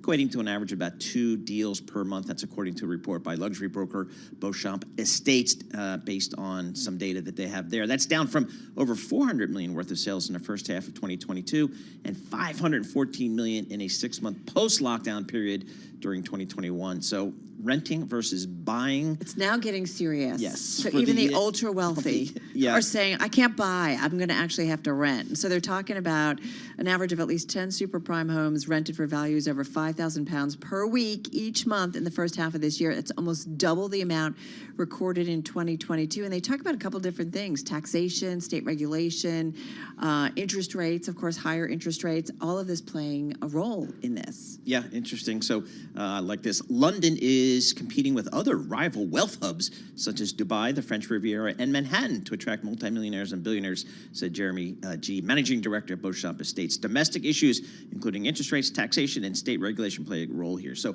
I don't know. I guess it's just tough being a multi-billionaire. Where do you go to, kind of hang out? Dubai, Manhattan. I think they're all on good 57th Avenue, 57th Avenue, and all those crazy skyscrapers they built. But it's over the really last few fascinating. You years. think that this kind of group of individuals are kind of immune, right, Yeah, to just higher pay rates? cash. Just pay cash. Just pay cash. I mean, that's how you do it. They're renting by the renting by the week, I should say. Exactly. £5,000 a week. Anyway, thank you so much. Yeah, thanks for sitting in here for that's Yeah. a tough duty, the Friday after Thanksgiving, but we made it through some good stuff did. here. All right, we're gonna have more coming up. This is Bloomberg. Good afternoon. I think that it's hard to put your head around any narrative. Let's just be honest. We've had sort of a shift in, are we in some sort of stagflation fears moment? People were talking about that all day yesterday. Crypto is a story about the future of money, about people's willingness to adopt this, and people get excited about that story. SBS. Sam Bankman-Fried. Sam Bankman-Fried. You run one of the biggest, certainly the fastest growing crypto exchanges. They can kind of begin to see that future, and they get a little nervous about, will I have a place in that future? Sam Bankman-Fried, the king of crypto. He's the most important man in crypto. A lot of these guys suggest, this is a once-in-a-lifetime opportunity. You got to get in now. You got to get in on the ground floor. It's got to happen. He had a predatory model that was incredibly radical and dangerous. FTX was asking for special treatment. FTX might be heading into a bankruptcy process. A liquidity shortfall of around $8 billion. I cannot imagine a scenario where $8 billion just disappears.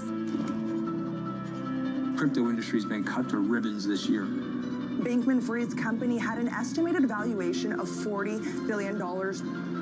One of the things about crypto is that it just seems to be doing a speed run of all the worst lessons of traditional finance. Sam Bankman-Fried has been arrested in the Bahamas, is being held in jail. Sam Bankman-Fried will be extradited to the U.S. 8 criminal charges. Bankman-Fried and his co-conspirators stole billions of dollars from FTX customers. Highly unlikely anyone would recover losses. I was shocked by what happened this month. We messed up big. I think this will go down as one of the largest financial crimes in history. Bankman-Fried has pled not guilty. It's $250 million bail bond. A trial date has been set for October 2nd.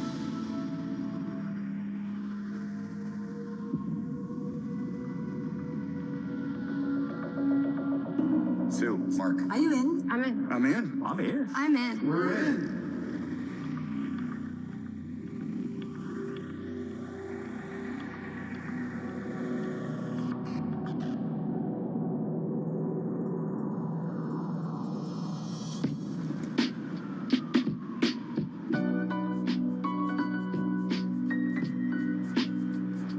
After the financial crisis in 2008, there was a lot of mistrust in the financial system, and there was a lot of frustration by a lot of people. This is going to be one of the watershed days in financial markets history. $700 billion in bad loans. Our country could experience a long and painful recession. Lehman Brothers filed for bankruptcy.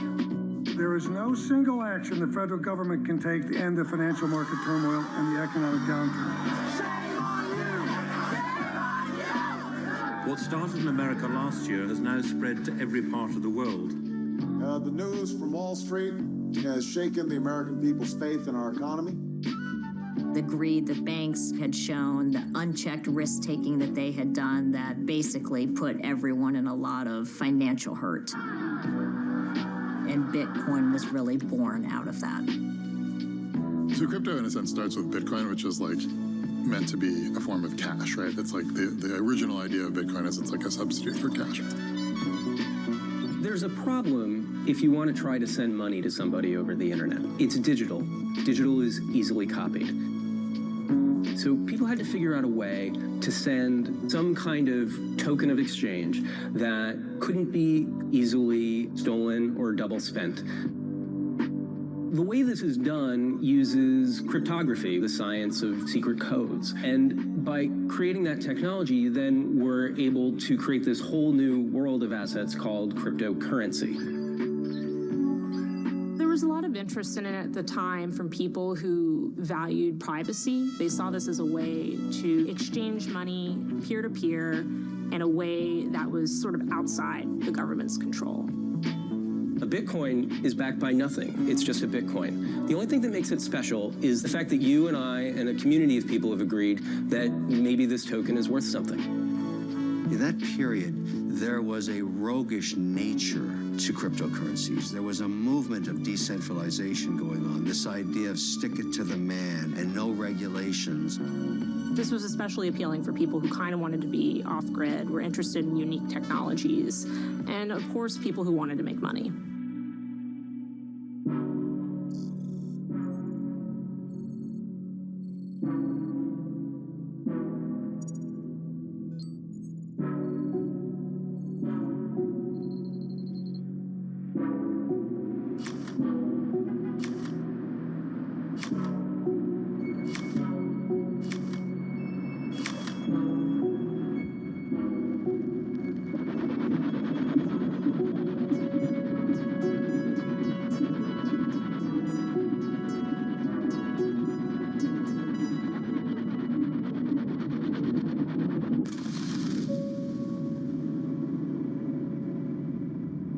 Sam Bankman-Fried seemed like a very smart guy who came from traditional finance and kind of knew like the layout of like how finance works.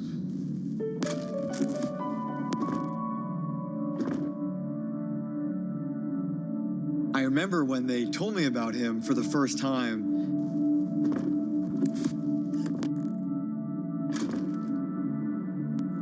They had this glint in their eye and they sort of had this chuckle like, he's very, very smart, he's very capable, but he's very unique and he takes a lot of risks.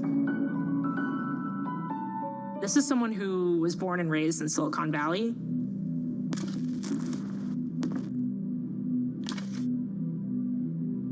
This is someone whose parents worked at Stanford, very esteemed law professors, knew people. He grew up in a wealthy area, went to a ritzy high school. He was super well connected.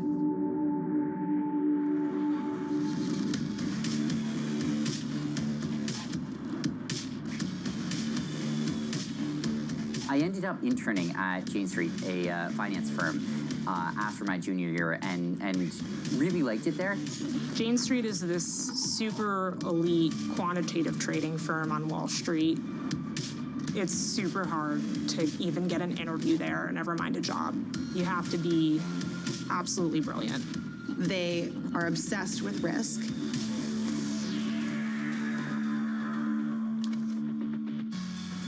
And in many ways, he fit the profile. Loved puzzles, loved math, straight out of MIT.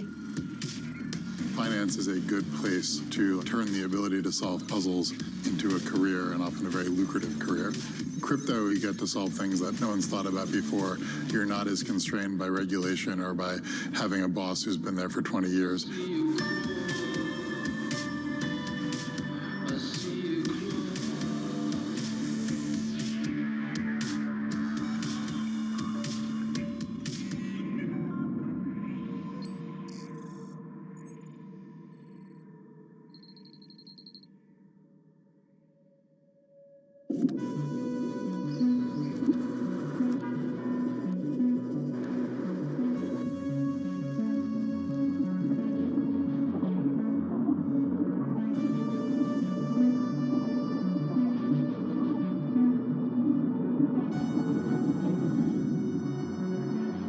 Sam left Jane Street and he started Alameda Research.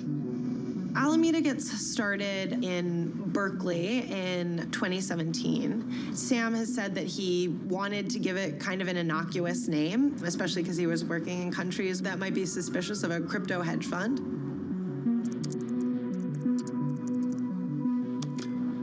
A hedge fund takes money from its founders and partners and invests it in search of gains. The fund is like a ship on a voyage to Treasure Island, and investors are the passengers. But the sea is unpredictable, and there's a chance the ship might not reach the destination, or even sink. The hope for riches is what keeps everyone on board.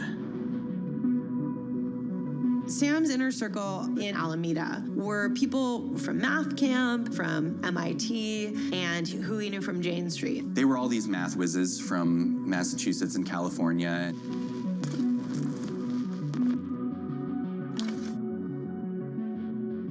Sam started Alameda with a very small group of people.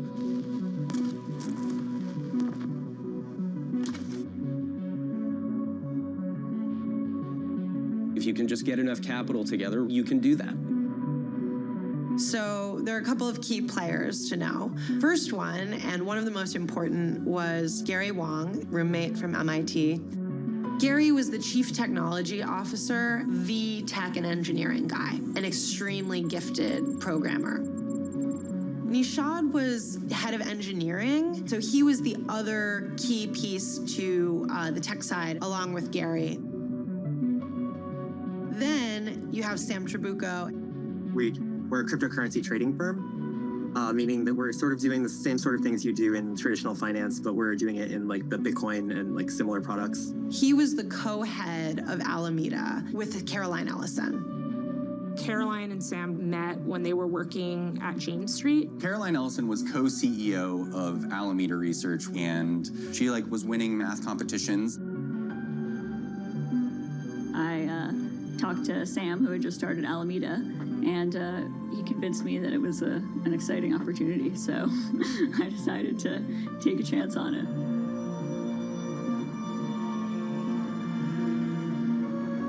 He started Alameda with money from friends and family and just started doing crypto trades and turning a profit that way. They found a way to buy crypto in the United States, sell it in Japan, and take advantage of that difference. This price difference was sitting there, but it was not necessarily easy to take advantage of. And the legend of Alameda was that they figured out a way to do that.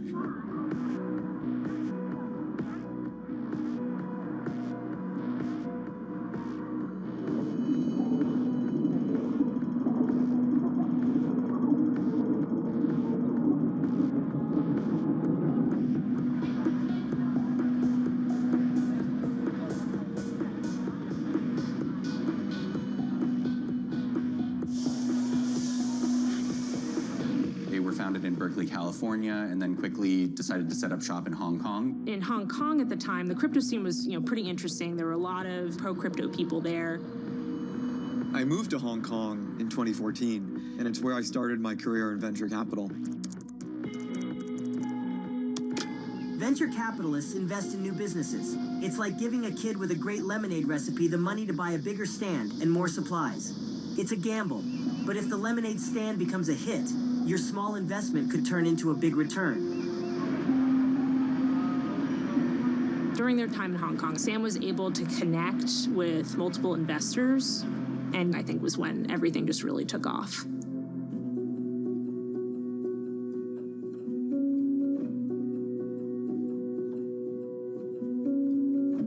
We were looking into Alameda opportunity and investing in Sam. Sam was an incredible figure. He's the kind of guy you want to back. He's very unique, he's one of one. And the trading strategies that Sam was doing were very smart. Some of them were a little riskier than others, but the reason that it was risky was because Sam was always on the cutting edge. And that was exciting to us. If you're taking technology risk, we love that. I'm a technology investor. That's what it's all about. We talked with some VC firms, and our pitch was basically, hey guys, good news. Bunch of 25-year-olds. We don't really know what a Bitcoin is, but we're trading it. Also, this is all crypto. We got a startup together. None of us has run a company before, and we'd like $100 million by next Tuesday, ideally. It was one of the craziest diligence processes I've ever been through. We kept uncovering more and more weird things that dragged us deeper and deeper.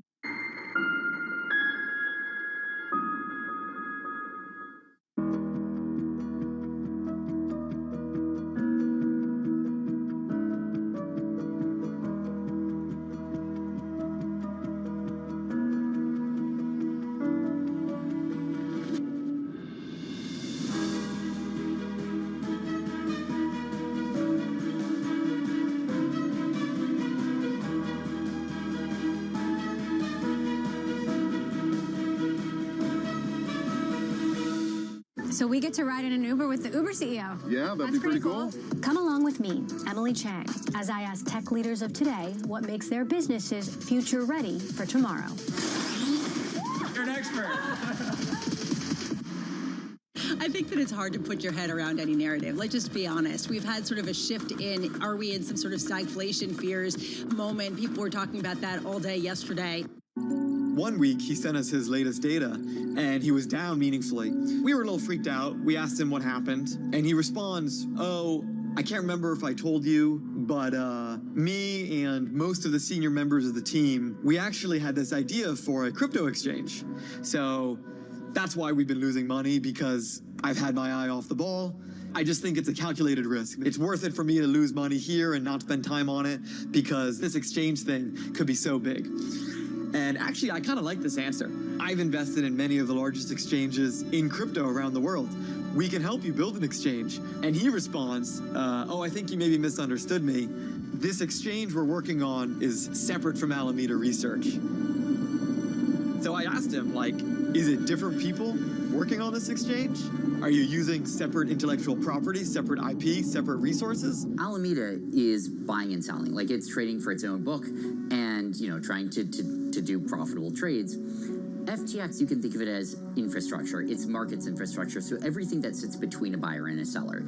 So FTX doesn't buy and sell itself, but it's a venue where people can go to trade crypto. FTX is a public-facing exchange. It's a place where other people come to place trades. A lot of crypto is people who don't like banks and who want to take intermediaries out of the financial system. And their goal is to be able to send Bitcoin to buy stuff without anyone else being involved. You just hold your money and you can send it without anyone's permission. That's like a big philosophical part of crypto. But not having any intermediaries, it's kind of hard. You have to download a lot of weird software and set up wallets and think about passcodes and all this stuff that is somewhat mentally taxing. And if you just want to buy a thing that'll go up, there are crypto exchanges that have nice websites where you can go and buy the thing without worrying about a lot of the apparatus of crypto. FTX is a crypto exchange being built inside Alameda. You had two companies coming, I guess, from the same route. He wanted to take money from us into Alameda Research, and he wanted to use that money to finance and help start a separate business that we would have no information about, no ownership in, and it was actually hurting our interest in Alameda. And I remember at the end, I tried one last-ditch effort to explain to Sam why we couldn't just negotiate a separate deal for FTX. He was just looking at me very sort of wide-eyed. He didn't care, really, about the moral implications of what he was proposing. It was almost like trying to explain business ethics 101 to a baby. And I realized we were so far apart that it was just too much. We couldn't possibly do a deal with this guy.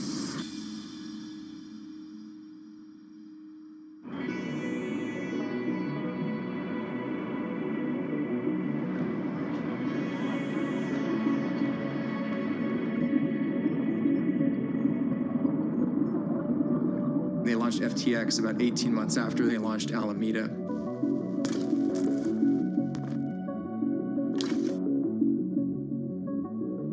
We knew from our own experience launching an exchange that the speed at which they were operating was almost impossible for the size of team that they had. So I think a lot of cryptocurrency companies actually are very proud that they run on these incredibly small teams in general. Is this completely a facade? Is there anything happening behind the scenes? You know, at the time, FTX was like 20 people.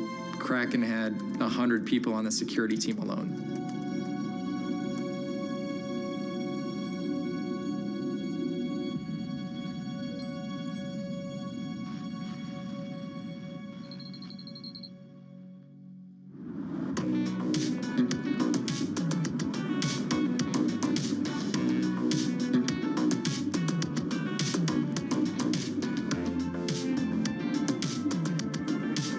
Sam starts FTX in 2019, and this is when he really explodes outside of crypto's radar.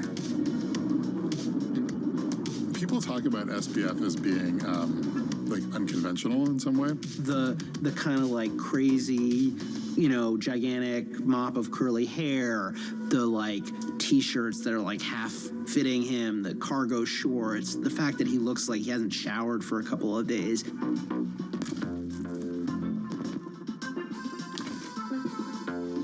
And, you know, a normal financier looks at that and says, oh man, that seems like a red flag. But like in the mind of a venture capitalist, right, that is proof that he's so smart he doesn't care. It's like the equivalent of like on Wall Street, like having a really well-tailored suit.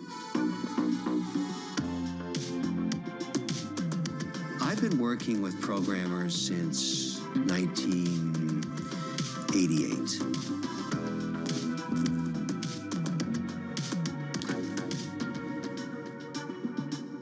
They were all Sam Bankman-Fried. They wore the same clothes he wears. They were in flip-flops of Lamborghinis. I've seen this movie before 1,000 times. Just so many people in crypto come off as like crazy or really promotional, like hype man. Like they sound like they're trying to sell like a new vacuum cleaner door to door or something.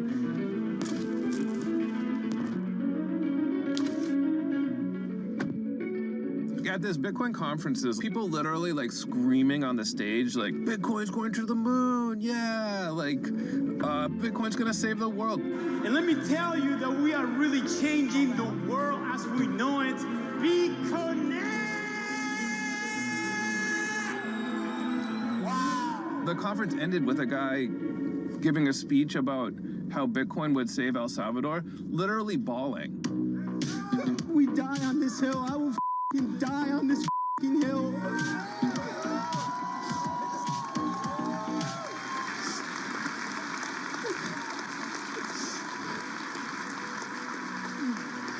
So today, a country plugs in into open monetary system and gives their citizens hope.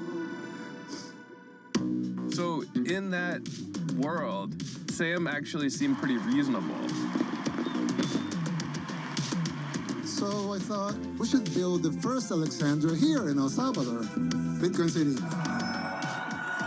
And the volcano will power the whole city and will also power the mining. And so when you compare kind of that stereotype to how Sam presented, which was definitely eccentric,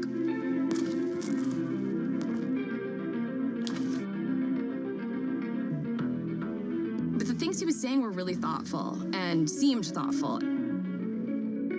He also just had this great persona. He had a way of seeming very honest, guileless. Like he seemed like he was not trying to fool anybody.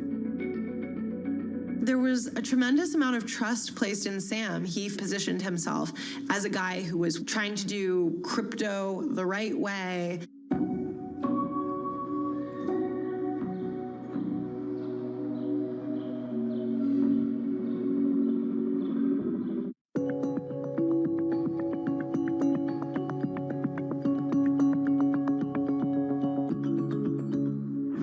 I do think what we are going to find is that outside of a very few industries and sectors, governments are not going to be willing to subsidize indefinitely production that brings it home or brings it to allies. And so the benefits of international supply chains that we've seen over 40 years, from economies of scale, from specialization, from innovation and the like, those aren't going to go away. And so if you don't have an international supply chain, you will be beat out by competitors who do. So I think what we're looking to do is to maintain a trade policy which is based on openness, which is based on sustainability, which is assertive, where we need to be assertive and defend our rights, but certainly not one which is going to be closing down unnecessarily our trade and investment relationships with the rest of the world. Globalization, that open supply chain, global supply chain is really important for the life science industry, particularly pharmaceutical supply chain. You think about the stress the pharmaceutical supply chain has been under since COVID-19, the war in Ukraine, not to mention the geopolitical tensions, if you will. We don't have the luxury of saying we can temporarily stock out on our product, because these products, these medicines keep people alive.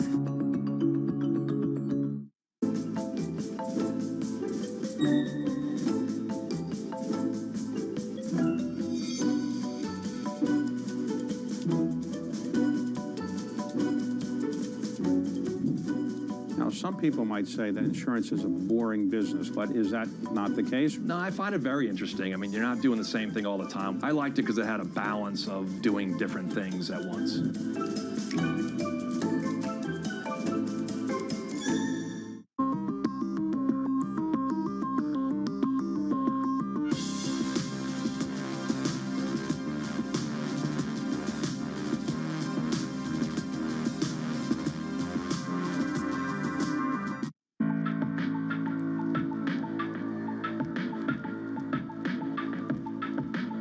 This is Bloomberg.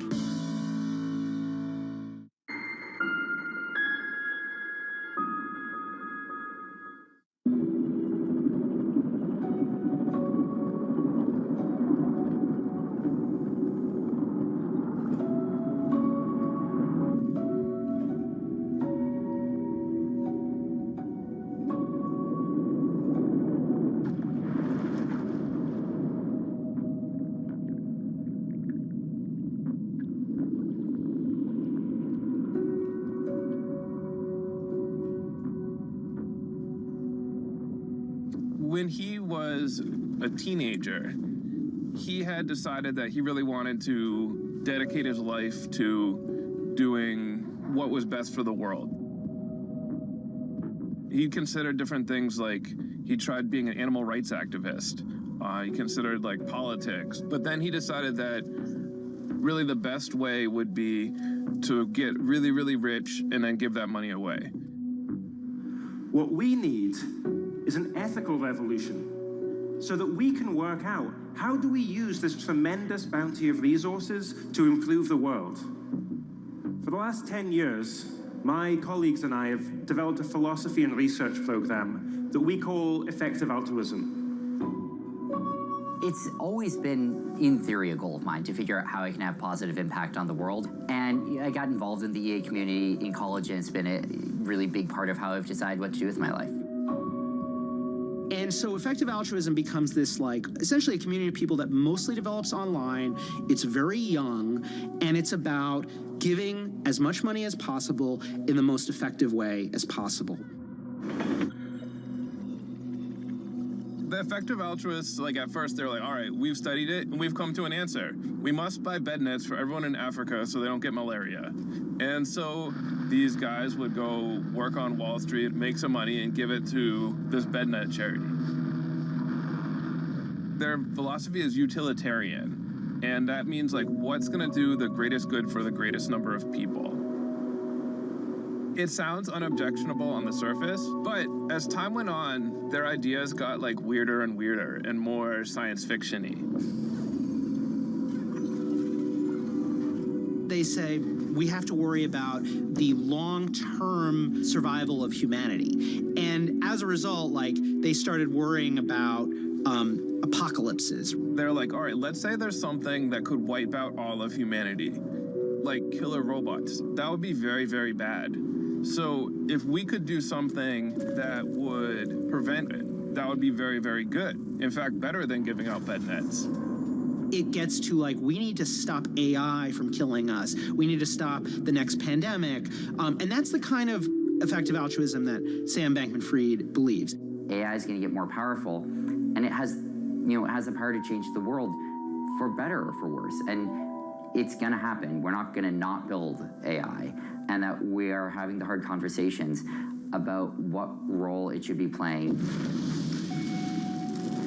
And this can be like kind of a dangerous way of thinking. Like, it's almost like you're the hero of your own sci-fi movie. Like, you're not definitely going to save the world, but like, maybe you are. Like when you just take a few steps away from it, you just see how kind of morally twisted it is. Because the idea essentially is it's better to go into finance than it is to become a doctor or a teacher. It's morally superior.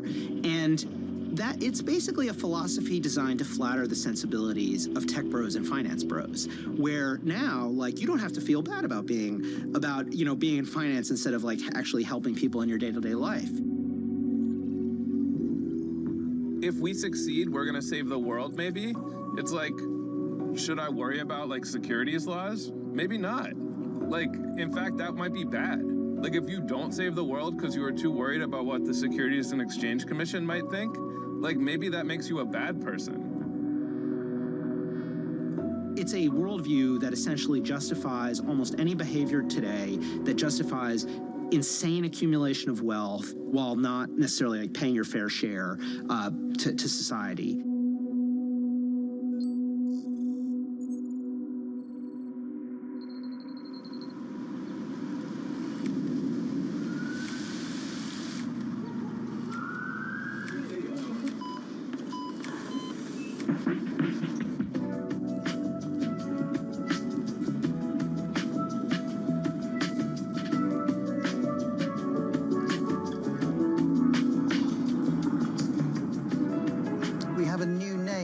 Coronavirus. The World Health Organization has officially called it COVID-19. The number of cases soaring just today, more than 24,000 now nationwide. COVID-19 can be characterized as a pandemic. Are you going to recommend to the governor that New York City do shelter in place? It has to be considered starting today. Right about now, for many, it means working from home. That is the new normal. You must stay at home. But 2020 was just a weird time in so many ways. Most people just didn't have an outlet like for entertainment or community. They weren't spending money on the things that they normally spent money on. So a lot of people just gravitated toward cryptocurrency trading. Like in 2020, crypto was just getting like much bigger. People were investing real money. Big institutions were talking about getting involved. It was definitely not your kind of Wall Street hedge funds that were doing this stuff in 2020. It was very much retail driven.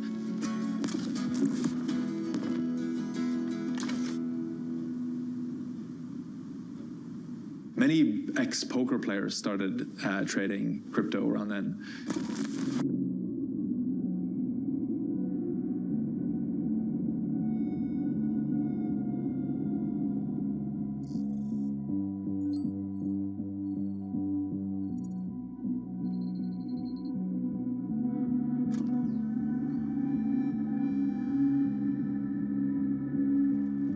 FTX happened to launch at exactly the right moment. It was really the beginning of the bull run.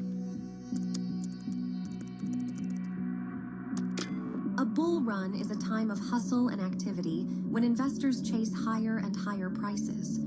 Imagine a mechanical rabbit zipping around a dog track. When the rabbit speeds up, the dogs have just one instinct: run faster. If you look at a company's chart in the space that has been around for 10 years, it's just up and down, but they really caught the beginning of the bull market. And so I think investors saw that and just thought, wow, this company just only goes up.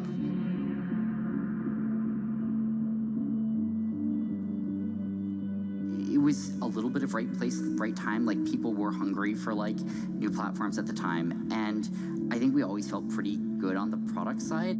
It all happened so quickly. You had this crazy crypto boom that happened, 2020, 2021. Price of crypto, I think, peaked sort of like November 2021. In early 2022, that's when the whole world kind of woke up and said, holy crap, this isn't just some kind of like weird like tech thing for libertarians. This is maybe the future of finance. And you didn't have to be like a crypto believer to say that.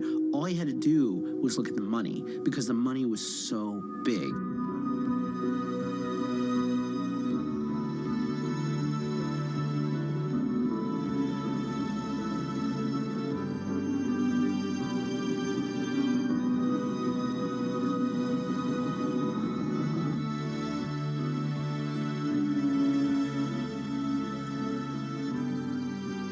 Eventually, as FTX started to get larger, started to really gain traction, crypto scene started shifting in Hong Kong a bit. In parts of Asia, there was a pretty strict crypto crackdown. China in particular had really intense crypto bans, and I think there was a lot of nervousness. So eventually, both FTX and Alameda relocated in 2021 to the Bahamas.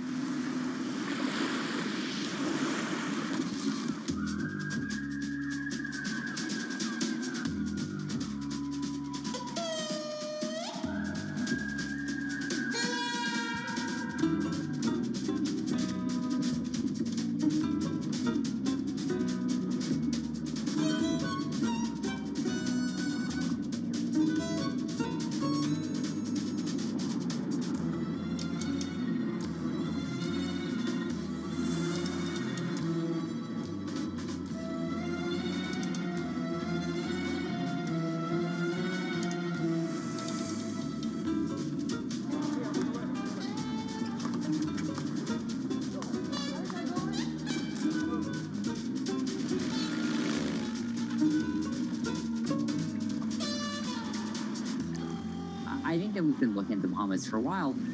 They're one of the first countries to roll out any comprehensive regulation for cryptocurrencies, which we think is extremely important for the space and a really positive sign.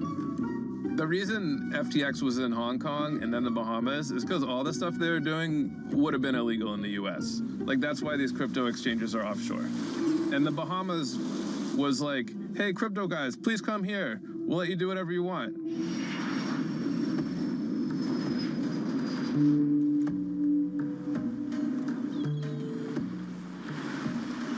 He created this like image that he did not care about money. He really liked to play up his monk-like lifestyle. Like, I drive a Toyota, I sleep on a beanbag. Hold on, where's your car? It's that one there. That's like what, a Toyota? Yeah, it's a Corolla.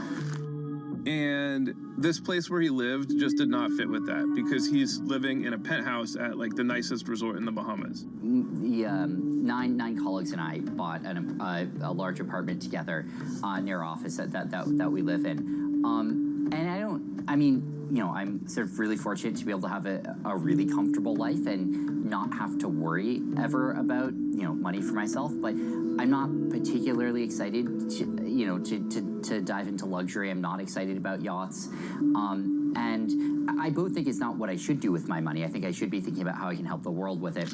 It also just isn't who I am. He didn't buy a Lamborghini, but like he did fly in private jets. He had this fancy penthouse. They paid $30 million for it. It's in one of like 8 buildings that are in kind of a horseshoe shape around this super yacht marina. I grew up in the Bahamas, spent the first 18 years of my life here.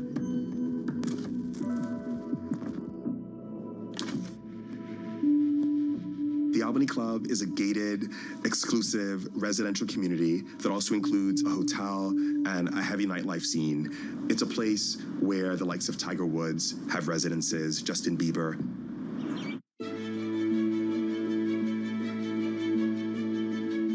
The reception, the acceptance of Puro Sangue has been extraordinarily high.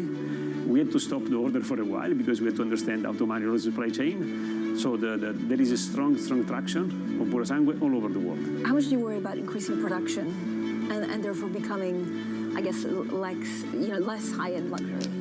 We are making 13,000, 14,000 cars per year. We will not grow a lot in the future because we want to grow more for value, not for volume. And maybe one number, you know how many cars Ferrari did we put on the road since the beginning, since the first one? 250, 260,000. So 250,000 cars in a market where there are million and million of cars every year.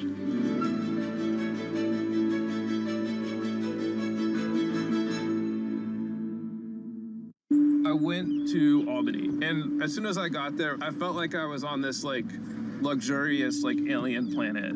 Like the grass was super green, the air somehow smelled better than the rest of the island. It was super quiet. Everybody was very fit. Coffee costs $9. There's a sign on the wall at the coffee shop that's like, "Do not take pictures of celebrities at this coffee shop." Not a place that Sam would have fit in, but I think he could have justified it to himself by saying I'm going to give away so much money in the future that this amount of spending is just not important. Maybe you've given away 50, 100 million, that you've gotten 50 or 100 million worth of PR out of it. How do I know you're not just doing it for show? So all these people who were working at FTX and at Alameda, they lived in this penthouse, so their entire lives in the Bahamas were intertwined. They had office parties all the time. They were wild. They could last, well into the morning, and they were frequent. The vibe, as it seems, was a lot more a quasi fraternity or sorority type of atmosphere. And they dated each other. Sam and Caroline Ellison were on-again, off-again relationship. Caroline Ellison was one of the executives that lived down in the Bahamas. So I kind of got interested in this idea that if Alameda has information about what customers on FTX are doing, they can place trades that have an advantage. It was kind of viewed as sketchy because it's a big conflict of interest. He owns the exchange and he's got a big fund that trades on the exchange. Do you want to play online poker against the guy who owns the website? He could probably cheat and look at everybody's cards. How do they make sure that someone's not just peeking over someone's shoulder at the beach on a laptop? Very few people want to go on the record saying anything bad about Sam or about FTX because Sam was just too important in the crypto community. When you combine effective altruism, long-termism, and this approach to life that I think Sam had that probably goes beyond money, which is this gaming idea where you're just trying to rack up as much points as possible. You start in a place that feels ethical and morally sound, and you get to a place where you don't even really have to worry that much about what's happening in the now. It's just all about making this thing as big as it possibly can be.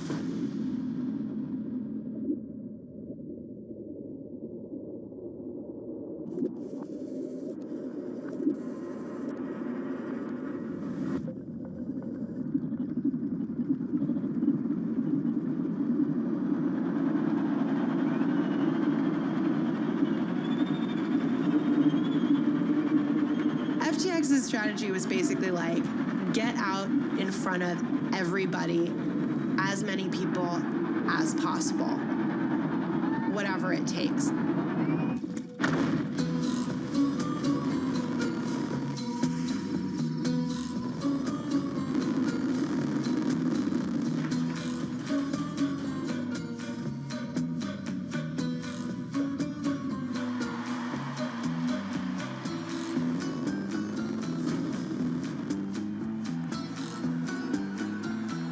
Sports sponsorships were a big part of that. Second down, Hastings.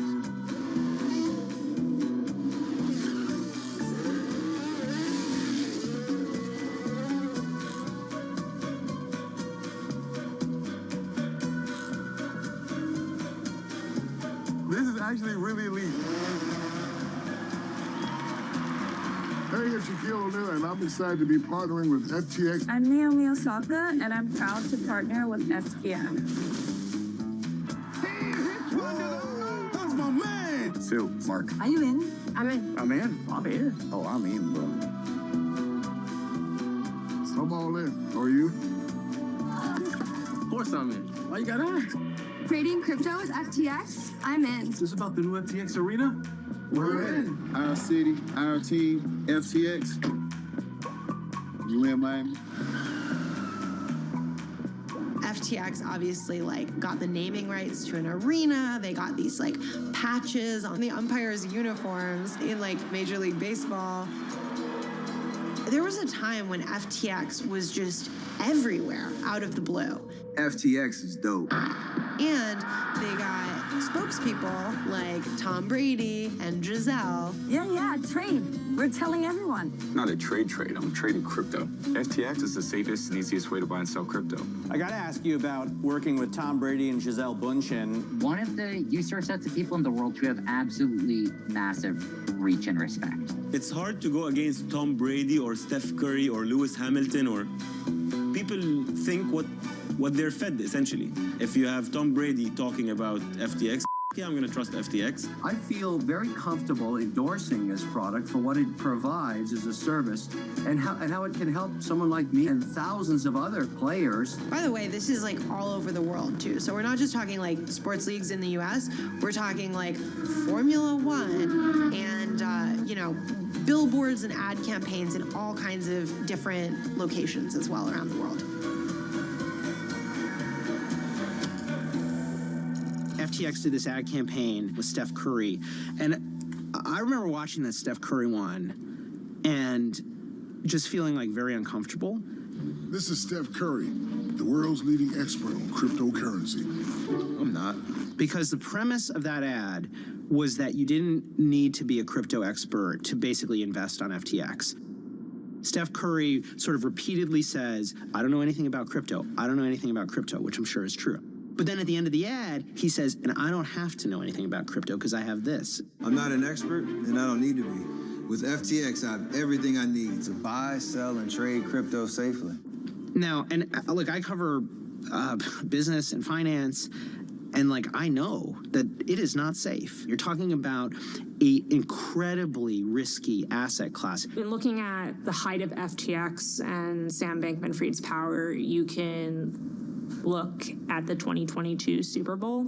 That was kind of the moment, I'd say, when crypto really got on people's radars, right? There was, Matt Damon did these crazy crypto.com ads. And there were a bunch of other advertisers, and FTX was one of the big ones.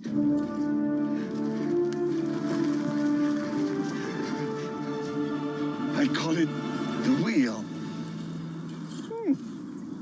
I don't think so. What does it do?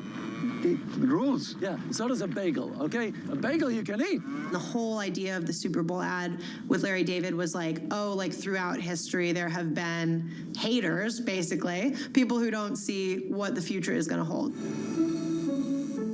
Edison, can I be honest with you? It stinks. Like I was saying, it's FTX. It's a safe and easy way to get into crypto. I don't think so. And I'm never wrong about this stuff. Never.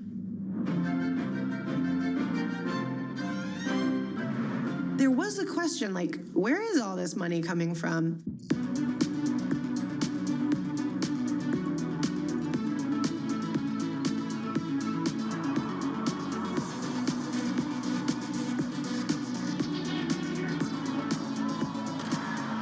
Sam and FTX were growing incredibly quickly, but Sam's star was growing even quicker than the exchange. For whatever reason, he decided to make himself the poster boy.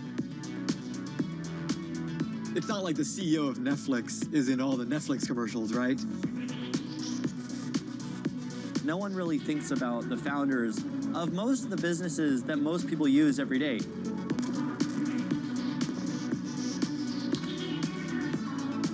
Any U.S. bank, ask the average consumer who banks with that bank if they know the founder or the CEO. They won't say, oh yeah, I've seen all of his TikToks and YouTube videos.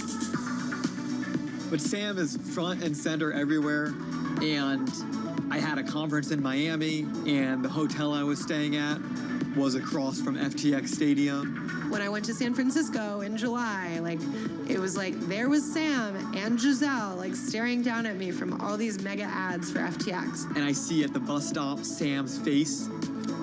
Oh my God, is this gonna be my life now? The biggest blemish in my entire investing career is following me around nonstop.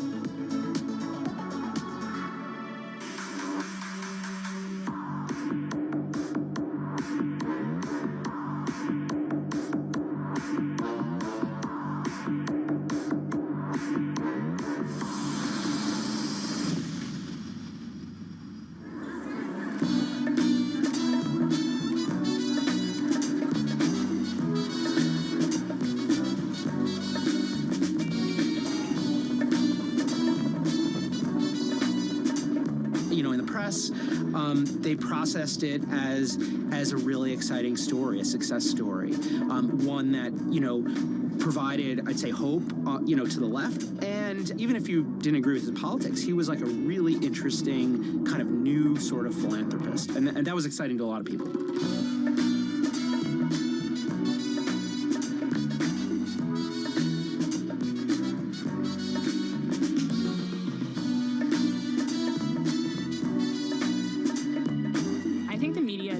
A bit of a love fest with him. He knew how to be flattering. He also was just extremely available. I think the media is definitely complicit in his rise.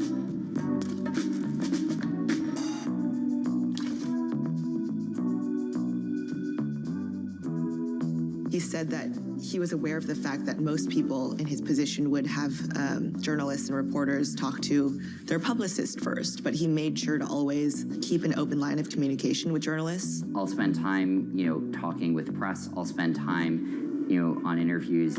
I'll spend time on Twitter. I spend probably an hour or two a day on Twitter.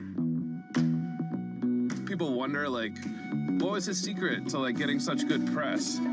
He loved to answer questions. He loved to talk to reporters.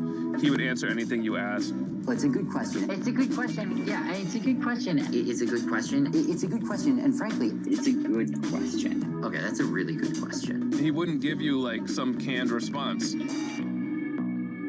That seeming openness made him seem like a good person to write about. There was a kind of a fluff piece written by Sequoia. Sequoia is a huge name in Silicon Valley. This is one of the best in terms of venture capital investors. And they had made a huge $200 million bet on FTX. The guy who wrote the article just clearly was very taken by Sam. He went over the top with it. He was like, as I was sitting there with Bankman-Fried, I could tell I was sitting with a future trillionaire.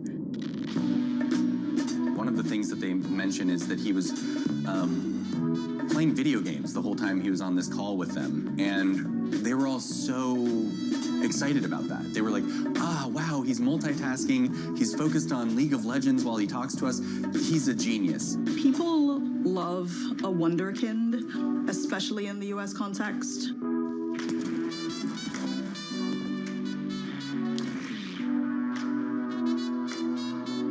If you were to design a wunderkind in a laboratory, you would probably end up with someone like him.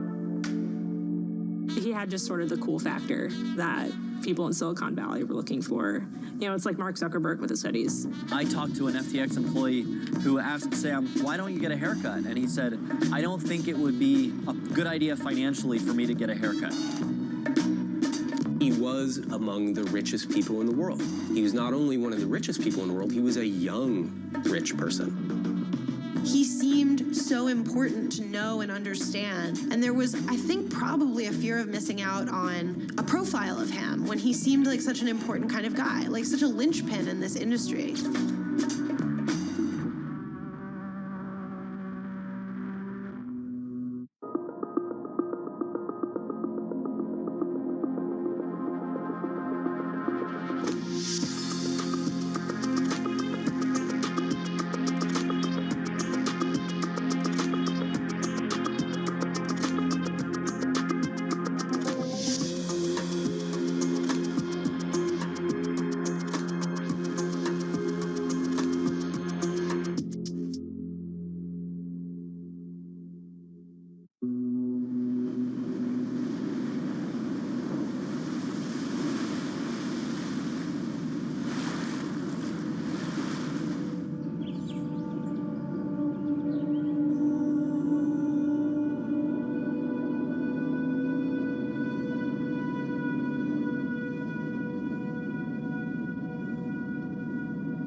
SBF's reputation among those of us who work in crypto and are very active in crypto was not as positive as he was portrayed in the mainstream media.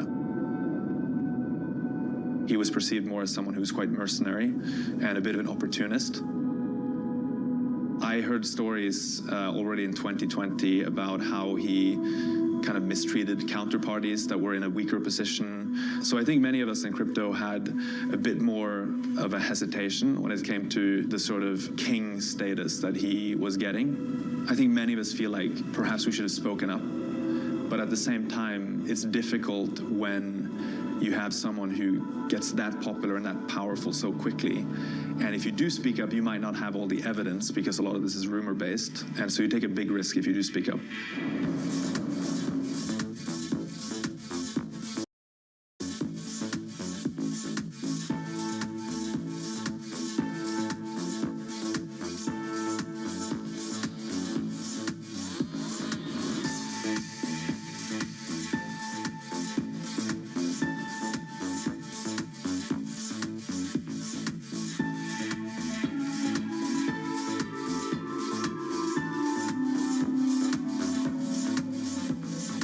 What's up, guys? I'm here with my boy Sam from FTX. We're at Crypto Bahamas Conference. We're going to start the day. We're going to do some TikToks for you guys, and it's going to be an amazing day. We'll get started. We'll do a get ready with me. Sam, where you going, bro? Crypto Bahamas was like their big conference. They'd hired Tony Blair and Bill Clinton to talk at this, presumably for like huge speakers' fees. Sam was going to interview them both on stage. Even by his standards of leg tapping, like his legs were going crazy. It's like one leg, and then he'd actually like grab the leg, and then like the other leg starts tapping, like he grabs that leg. One point, like Bill Clinton almost like kind of like gave him like a little pat on the shoulder, like, don't worry, buddy.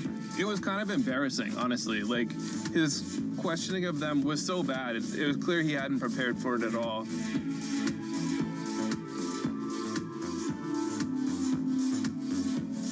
The other thing that was weird about the conference was that so many of the people I met there were promoting totally dubious schemes.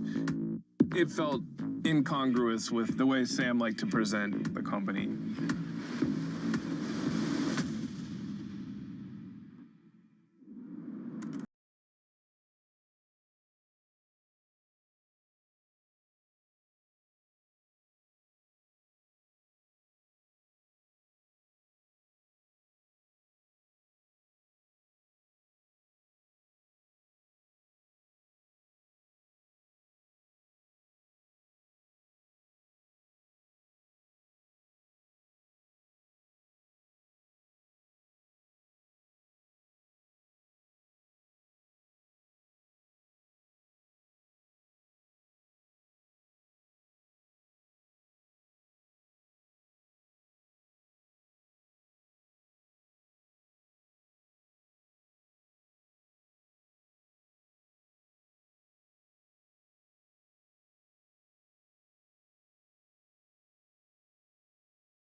Seen any industry get up to speed this fast. A report came out shortly after the 2020 election that said that he had donated a huge amount of money to the Democrats. I think he was the second largest Democratic donor. He actually spent $40 million on races.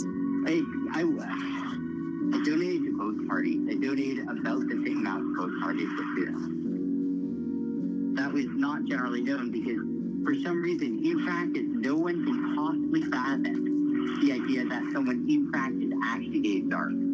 So, I don't know, all my Republican donations were dark. It's a little scam. And the reason was not for regulatory reason. It's because reporters freak the out if you donate to a Republican, you're all super liberal. and didn't want to have that fight, so I made all the Republican ones dark. And then in early 2022, he gave an interview where he said that he was going to give $1 billion in the 2024 presidential campaign. Might you give $1 billion? Yeah, I think that's a decent thing to look at as a sort of I would hate to say hard ceiling, because who knows what's going to happen between now and then, but as at least sort of a soft ceiling, I would say, yeah. $1 billion, and it's 10 times what the largest donor had ever been. When you're talking those numbers, when someone says, I'm going to give $1 billion in the next 2 years, that catches everybody's attention. You have this guy who's kind of right on the edge of the law, who is also at the exact same time becoming part of the mainstream political establishment.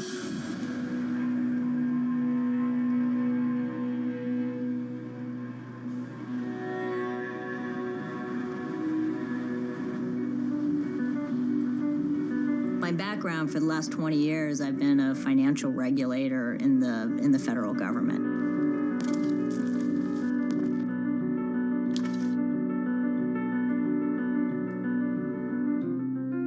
The advantage of being regulated, if you're one of these companies, is that ultimately financial institutions and traditional finance might be able to invest in you, and that's where the big dollars are. Wall Street's not going to invest in crypto until they're regulated.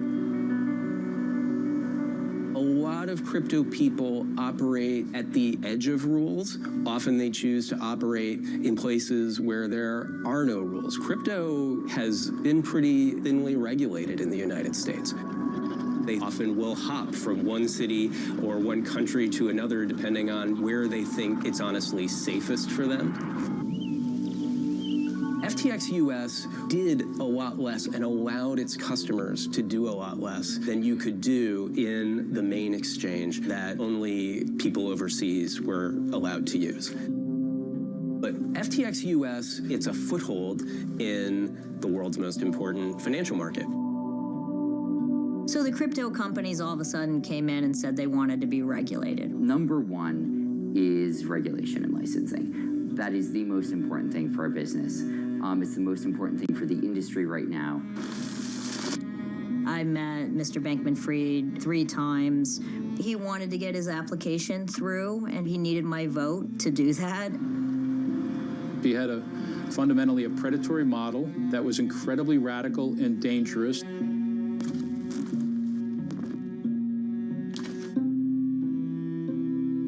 Better Markets is a nonprofit, independent organization that advocates for the public interest in Washington, D.C. Look, FTX had a 2-part strategy in Washington. Part 1 was to buy and influence as many elected officials as possible to get the most favorable legislation possible, which is to say the weakest possible legislation. And the other track was to get the CFTC to approve this application. One of their talking points is that they are so different, they are so innovative, that they basically need bespoke regulation. Once you start to dig into the technology, the types of trading, the way the companies are set up, it looks very similar to other companies. So I've said, why would we stray from what we know works? A couple of weeks before the meeting with us, I got a phone call that they were floating $1 million or more if we would support their application at the CFTC. Why do you think they spent hundreds of millions of dollars in marketing over the last couple of years? Why did they buy the Super Bowl ad? Why are they putting their names on Major League Baseball umpires' uniforms? They wanted retail America to be thinking FTX,